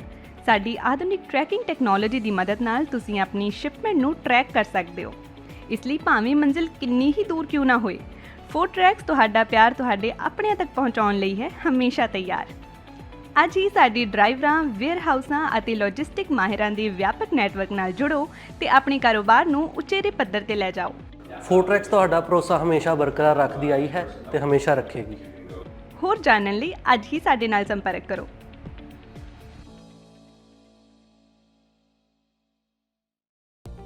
Bed hair day? Don't worry, ਅਸੀਂ ਤੁਹਾਡੀ ਹਰ ਜ਼ਰੂਰਤ ਨੂੰ ਸਮਝਦੇ ਹਾਂ। ਸ਼ਹਿਰ ਦੀ ਸਭ ਤੋਂ ਵਧੀਆ ਤੇ ਬਜਟ ਫ੍ਰੈਂਡਲੀ ਹੇਅਰ ਸੈਲੂਨ ਵਿੱਚ ਤੁਹਾਡਾ ਸਵਾਗਤ ਹੈ। ਸਤਿ ਸ਼੍ਰੀ ਅਕਾਲ ਜੀ, ਮੈਂ ਹਾਂ ਰਮਨ। ਸਤਿ ਸ਼੍ਰੀ ਅਕਾਲ ਜੀ, ਮੈਂ ਹਾਂ ਜਸ ਆਰਜੇ ਹੇਅਰ ਸਲੂਨ ਤੋਂ। ਸਾਡੇ ਟੈਲੈਂਟਡ ਸਟਾਈਲਿਸਟ ਤੁਹਾਨੂੰ ਆਪਣੀ ਪਸੰਦ ਅਨੁਸਾਰ ਹੇਅਰ ਕੱਟ, ਕਲਰ ਅਤੇ ਸਟਾਈਲ ਦਿੰਦੇ ਨੇ ਜੋ ਤੁਹਾਡੀ ਲੁੱਕ ਨੂੰ ਸੂਟ ਕਰਦਾ ਹੈ। ਇਸ ਲਈ ਸਿਰਫ ਉੱਚ ਗੁਣਵੱਤਾ ਵਾਲੇ ਪ੍ਰੋਡਕਟਸ ਦਾ ਇਸਤੇਮਾਲ ਕੀਤਾ ਜਾਂਦਾ ਹੈ ਤਾਂ ਜੋ ਤੁਹਾਡਾ ਸਟਾਈਲ ਤੇ ਖੂਬਸੂਰਤੀ ਰਹੇ ਹਮੇਸ਼ਾ ਬਰਕਰਾਰ। ਆਰਜੇ ਹੇਅਰ ਸਲੂਨ ਤੁਹਾਨੂੰ ਪ੍ਰੋਵਾਈਡ ਕਰਦਾ ਹੈ hair smoothing, keratin hair smoothing, keratin treatments, hair cut, hair spas, colour corrections, root retouch, highlights, balayage. ਇਸੇ ਦੇ ਨਾਲ ਮੈਨਸ ਸੈਕਸ਼ਨ ਦੇ ਵਿੱਚ ਅਸੀਂ ਪ੍ਰੋਵਾਈਡ ਕਰਦੇ ਹਾਂ hair cuts, fades, shave, beard trims and specially beard trims with scissor. ਸਾਡੇ ਕੋਲੇ ਸਾਰਾ ਸਟਾਫ ਬਹੁਤ ਹੀ ਕੁਆਲੀਫਾਈਡ ਹੈ। ਸਾਰੀ services, waxing, keratin, smoothing, highlights, everything we provide here. ਅਸੀਂ ਗਾਰੰਟੀ ਦਿੰਦੇ ਹਾਂ ਕਿ ਸੈਲੂਨ ਤੋਂ ਬਾਹਰ ਨਿਕਲਦੇ ਸਾਰ ਤੁਸੀਂ ਮਹਿਸੂਸ ਕਰੋਗੇ ਥੋੜਾ ਜ਼ਿਆਦਾ ਖੂਬਸੂਰਤ, ਥੋੜਾ ਹੋਰ ਜ਼ਿਆਦਾ ਕੌਨਫੀਡੈਂਟ। ਸਤਿ ਸ਼੍ਰੀ ਅਕਾਲ ਜੀ, ਮੇਰਾ ਨਾਮ ਹੈ ਮਨਵੀਰ ਸਿੰਘ ਤੇ ਮੈਂ ਬਰੈਂਪਟਨ ਤੋਂ ਮੂਵ ਹੋਇਆ ਸੀ ਵਿਨੀਪੈਗ ਤੇ ਮੈਂ ਸਰਚ ਕਰਦਾ ਸੀਗਾ ਬੈਸਟ ਹੇਅਰ ਸਲੂਨ ਇਨ ਵਿਨੀਪੈਗ ਤੇ ਮੈਨੂੰ ਪਹਿਲੇ ਨੰਬਰ ਤੇ ਆਇਆ ਆਰਜੇ ਹੇਅਰ ਸਲੂਨ। ਸਤਿ ਸ਼੍ਰੀ ਅਕਾਲ ਜੀ, ਮੇਰਾ ਨਾਮ ਹੈ ਤਰੁਣ। ਮੈਂ ਤੁਹਾਨੂੰ ਰეკਮੈਂਡ ਕਰਾਂਗਾ ਕਿ ਆਰਜੇ ਹੇਅਰ ਸਲੂਨ ਤੇ ਆਓ ਤੇ ਇੱਥੇ ਤੁਹਾਨੂੰ ਆਪਣੇ ਹਰ ਤਰ੍ਹਾਂ ਦੀ ਹੇਅਰ ਸਟਾਈਲਿੰਗ ਔਰ ਬੀਅਰਡ ਸਟਾਈਲਿੰਗ ਮਿਲ ਜੇਗੀ। Hi, my name is Lindsay. I've been coming to RJ Hair Salon since they opened up 4 years ago and Jazz has always been fantastic with my hair. ਅਸੀਂ ਸਿਰਫ hair cut ਨਹੀਂ ਕਰਦੇ ਬਲਕਿ ਤੁਹਾਡੀ ਖੂਬਸੂਰਤੀ ਸੰਵਾਰਦੇ ਹਾਂ, ਕਿਉਂਕਿ ਸਾਡਾ ਮੰਨਣਾ ਹੈ ਜਦੋਂ ਤੁਸੀਂ ਖੁਦ ਨੂੰ ਚੰਗੇ ਲੱਗਦੇ ਹੋ ਤਾਂ ਤੁਹਾਨੂੰ ਸਭ ਚੰਗਾ ਲੱਗਦਾ ਹੈ। Your own saloon, your own style. ਤਾਂ ਇਸ ਨਾਲ ਹੀ ਸਾਡੀ ਅਨਦਰ ਆਰਜੇ ਹੇਅਰ ਸਲੂਨ ਦੀ ਬ੍ਰਾਂਚ ਓਪਨ ਹੋ ਰਹੀ ਹੈ ਜਿਹਦੀ ਕਿ ਲੋਕੇਸ਼ਨ ਆ 601 ਮਨਰੋ ਐਵਨਿਊ। ਤਾਂ ਤੁਸੀਂ ਉੱਥੇ ਵੀ ਜ਼ਰੂਰ ਵਿਜ਼ਿਟ ਕਰ ਸਕਦੇ ਹੋ। ਈਸਟ ਦੇ ਵਿੱਚ ਰਹਿੰਦੇ ਕਸਟਮਰਸ ਲਈ ਨੇੜੇ ਆ ਤੇ ਸਾਡਾ ਕੰਟੈਕਟ ਨੰਬਰ ਆ 2049988959 ਆਪਣੇ ਵਾਲਾਂ ਦੀ ਸਕਿਨ ਨੂੰ ਦਿਓ ਇੱਕ ਨਵੀਂ ਪਹਿਚਾਨ। ਅੱਜ ਹੀ ਕਾਲ ਕਰੋ ਜਾਂ ਵਿਜ਼ਿਟ ਕਰੋ RJ Hair Salon। ਤੁਹਾਡੀਆਂ ਗੱਡੀਆਂ ਲਈ ਕਿਸੇ ਵੀ ਤਰ੍ਹਾਂ ਦੀ ਮੁਰੰਮਤ ਜਾਂ 4 ਵੀਲਰ ਹੈਲਪਲਾਈਨ ਜੇਕਰ ਤੁਸੀਂ ਭਾਲ ਰਹੇ ਹੋ ਤਾਂ ਸੰਪਰਕ ਕਰੋ ਤੁਹਾਡੇ ਆਪਣੇ ਸ਼ਹਿਰ ਵਿਨੀਪੈਗ 'ਚ ਟਾਊਨ ਆਟੋ ਬਾਡੀ ਵਿਖੇ। ਸਤਿ ਸ੍ਰੀ ਅਕਾਲ ਜੀ, ਮੇਰਾ ਨਾਮ ਹੈਗਾ Shamsher Singh, town Auto body ਤੋਂ। ਰੱਬ ਨਾ ਕਰੇ ਤੁਹਾਡੀ ਗੱਡੀ ਨੂੰ ਕੁਝ ਹੋ ਜਾਂਦਾ ਵਾ ਤੇ ਤੁਸੀਂ ਸਿੱਧਾ ਟਾਊਨ ਆਟੋ ਬਾਡੀ ਤੇ ਆਓ। ਅਸੀਂ ਇੱਥੇ ਇਹ ਸਾਡੀ ਜਿਹੜੀ ਸ਼ਾਪ ਹੈਗੀ ਡਾਇਰੈਕਟ ਰਿਪੇਅਰ ਸ਼ਾਪ ਹੈਗੀ ਆ। ਅਸੀਂ ਆਪਣੇ ਆਪ ਹੀ ਐਮਪੀਏ ਨੂੰ ਕਾਲ ਕਰਕੇ ਤੁਹਾਡੀ ਗੱਡੀ ਦਾ ਕਲੇਮ ਖੋਲ ਦਿੰਦੇ ਹਾਂ ਤੇ ਤੁਹਾਡੀ ਗੱਡੀ ਦਾ ਐਸਟੀਮੇਟ ਬਣਾ ਕੇ ਐਮਪੀਏ ਨੂੰ ਭੇਜ ਦਿੰਦੇ ਆ। ਕੋਈ ਵੀ ਤੁਹਾਡੀ ਗੱਡੀ ਤੇ ਸਕ੍ਰੈਚ, ਡੈਂਟ ਜਾਂ ਕੋਈ ਤੁਹਾਡੀ ਗੱਡੀ ਦੇ ਕੋਈ ਸ਼ੀਸ਼ੇ ਤੋੜ ਗਿਆ ਵਾ, ਤੁਸੀਂ ਸਾਨੂੰ ਕਾਲ ਕਰੋ, ਅਸੀਂ ਆਪਣੇ ਆਪ ਹੀ ਗਲਾਸ ਕਲੇਮ ਖੋਲ ਲੈਂਦੇ। ਇਹ ਸ਼ਾਪ ਜਿਹੜੀ ਆ ਇਹ ਐਮਪੀਏ ਦੀ ਕ੍ਰੈਡਿਟ ਸ਼ਾਪ ਹੈਗੀ ਆ ਵਾ। ਅਸੀਂ ਸਿੱਧੀ ਡਾਇਰੈਕਟ ਬਿਲਿੰਗ ਕਰਦੇ ਹਾਂ ਐਮਪੀਏ ਨੂੰ। ਇੱਥੇ ਅਸੀਂ ਆਪ ਹੀ ਗਲਾਸ ਕਲੇਮ ਵੀ ਖੋਲ੍ਹਦੇ ਹਾਂ। ਤੁਹਾਨੂੰ ਗਲਾਸ ਕਲੇਮ ਖੋਲ੍ਹਣ ਦੀ ਫੋਨ ਦੀ ਲੋੜ ਨਹੀਂ ਹੈਗੀ, ਅਸੀਂ ਆਪਣੇ ਆਪ ਇੱਥੇ ਗਲਾਸ ਕਲੇਮ ਖੋਲ੍ਹਦੇ। ਜਦੋਂ ਤੱਕ ਤੁਹਾਡੀ ਗੱਡੀ ਇੱਥੇ ਸ਼ਾਪ ਤੇ ਰਹੂਗੀ ਉਦੋਂ ਤੱਕ ਅਸੀਂ ਕਾਰ ਰੈਂਟਲ ਵੀ ਦੇਵਾਂਗੇ। ਵੈਨ ਆ, ਟਰੱਕ, SUV, ਕੋਈ ਵੀ ਤੁਹਾਨੂੰ ਕਾਰ ਰੈਂਟਲ ਵੀ ਚਾਹੀਦੀ ਹੋਈ ਅਸੀਂ ਕਾਰ ਰੈਂਟਲ ਵੀ ਤੁਹਾਨੂੰ ਦੇਵਾਂਗੇ। ਆਪਣੀ ਸ਼ਾਪ ਲੋਕੇਸ਼ਨ ਹੈਗੀ ਆ 64 ਸਾਲਟਰ ਸਟਰੀਟ ਵਿਨੀਪੈਗ ਦੇ ਵਿੱਚ। ਜਿਵੇਂ ਤੁਹਾਨੂੰ ਪਤਾ ਹੀ ਹੈ ਸਨੋ ਆ ਰਹੀ ਹੈ ਵਿਨੀਪੈਗ ਦੇ ਵਿੱਚ, ਉਵੇਂ ਤੁਹਾਡੇ ਲਈ ਅਸੀਂ ਵਿੰਟਰ ਟਾਇਰ ਪ੍ਰੋਗਰਾਮ ਲੈ ਕੇ ਆਏ। ਐਮਪੀਏ ਦਾ ਵਿੰਟਰ ਟਾਇਰ ਪ੍ਰੋਗਰਾਮ ਆ, ਉਹਦੇ ਵਿੱਚ $2000 ਤੱਕ ਤੁਹਾਨੂੰ ਐਮਪੀ ਹੀ ਲੋਨ ਦਿੰਦੀ ਆ। ਵਿੰਟਰ ਟਾਇਰ ਪ੍ਰੋਗਰਾਮ ਵਿੱਚ ਅਲੋਏ ਵੀਲਸ, ਟਾਇਰ ਅਲਾਈਨਮੈਂਟ ਤੁਸੀਂ ਕਰਵਾ ਸਕਦੇ ਹੋ। ਕੋਈ ਵੀ ਤੁਹਾਨੂੰ ਜਾਣਕਾਰੀ ਦੀ ਲੋੜ ਆ ਤੁਸੀਂ ਸਾਨੂੰ ਜਦੋਂ ਮਰਜ਼ੀ ਫੋਨ ਕਰ ਲਓ 2044211300 ਤੇ, ਜਾਂ ਤੁਸੀਂ ਸਾਡੀ ਵੈਬਸਾਈਟ ਤੇ ਜਾ ਲਓ www.townautobody.ca। ਉਹਦੇ ਵਿੱਚ ਤੁਸੀਂ 24/7 ਲਾਈਵ ਚੈਟ ਤੁਸੀਂ ਏਜੰਟ ਦੇ ਨਾਲ ਕਰ ਸਕਦੇ ਹੋ। Thank you.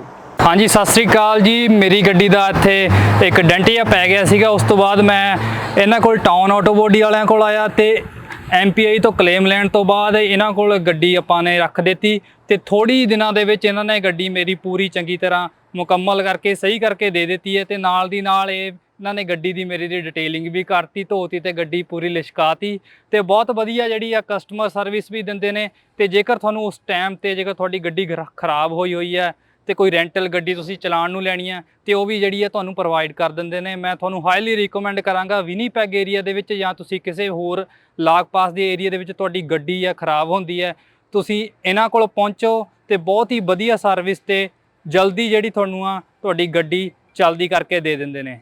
Thank you ji. Service ਦਾ ਲਾਭ ਉਠਾਉਣ ਲਈ ਹੁਣੇ ਕੰਟੈਕਟ ਕਰੋ Town Auto Body 64 Salter Street Winnipeg MB Canada Manitoba. ਸਾਡਾ ਕੰਟੈਕਟ ਨੰਬਰ ਹੈ +1204 421 1300। ਜਦੋਂ US ਅਤੇ ਕੈਨੇਡਾ ਵਿਚਕਾਰ ਸਰਹੱਦ ਪਾਰ ਸ਼ਿਪਿੰਗ ਦੀ ਗੱਲ ਆਉਂਦੀ ਹੈ ਤਾਂ ਤੁਹਾਨੂੰ ਲੋੜ ਹੈ ਅਜਿਹੀ ਕੰਪਨੀ ਦੀ ਜਿਸ ਤੇ ਤੁਸੀਂ ਭਰੋਸਾ ਕਰ ਸਕੋ, ਜਿਸ ਕੋਲ ਕੰਮ ਨੂੰ ਸਹੀ ਢੰਗ ਨਾਲ ਕਰਨ ਲਈ ਅਨੁਭਵ, ਮੁਹਾਰਤ ਅਤੇ ਸਰੋਤ ਹੋਣ। ਤੁਹਾਨੂੰ ਲੋੜ ਹੈ 4Tracks ਦੀ। ਉੱਤਰੀ ਅਮਰੀਕਾ ਵਿੱਚ ਪ੍ਰਮੁੱਖ ਕ੍ਰਾਸ ਬਾਰਡਰ ਟਰੱਕਿੰਗ ਲਈ ਸਭ ਤੋਂ ਭਰੋਸੇਮੰਦ ਅਤੇ ਤਜਰਬੇਕਾਰ ਕੰਪਨੀ। ਸਤਿ ਸ਼੍ਰੀ ਅਕਾਲ ਜੀ, ਵੈਲਕਮ ਟੂ 4Tracks, ਤੁਹਾਡੀ ਆਪਣੀ north America wide company. 4Tracks ਤੁਹਾਨੂੰ ਪ੍ਰੋਵਾਈਡ ਕਰਦੀ ਹੈ ਕੈਨੇਡਾ ਵਾਈਡ ਅਤੇ ਕ੍ਰਾਸ ਬਾਰਡਰ ਟਰਾਂਸਪੋਰਟ ਸਰਵਿਸਿਜ਼, ਜਿੱਥੇ ਕਿ ਡੈਡੀਕੇਟਿਡ ਰਨਸ ਕੈਲੀਫੋਰਨੀਆ ਤੇ ਟੈਕਸਸ ਦੇ ਨਾਲ ਕੈਨੇਡਾ ਵਾਈਡ ਫਲੈਕਸੀਬਲ ਵਰਕ ਵੀ ਪ੍ਰੋਵਾਈਡ ਕੀਤਾ ਜਾਂਦਾ ਹੈ।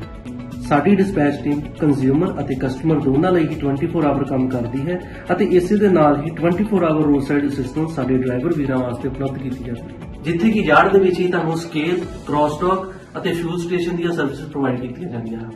ਤੁਹਾਡਾ ਸਮਾਨ, ਪਿਆਰ ਤੇ ਵਿਸ਼ਵਾਸ ਕਿੰਨਾ ਜ਼ਿਆਦਾ ਕੀਮਤੀ ਹੈ, ਇਸ ਗੱਲ ਨੂੰ 4Tracks ਚੰਗੀ ਤਰ੍ਹਾਂ ਸਮਝਦਾ ਹੈ ਅਤੇ ਅਸੀਂ ਇਸ ਨੂੰ ਬਹੁਤ ਸਾਵਧਾਨੀ ਤੇ ਧਿਆਨ ਨਾਲ ਤੁਹਾਡੇ ਆਪਣਿਆਂ ਤੱਕ ਪਹੁੰਚਾਉਂਦੇ ਹਾਂ।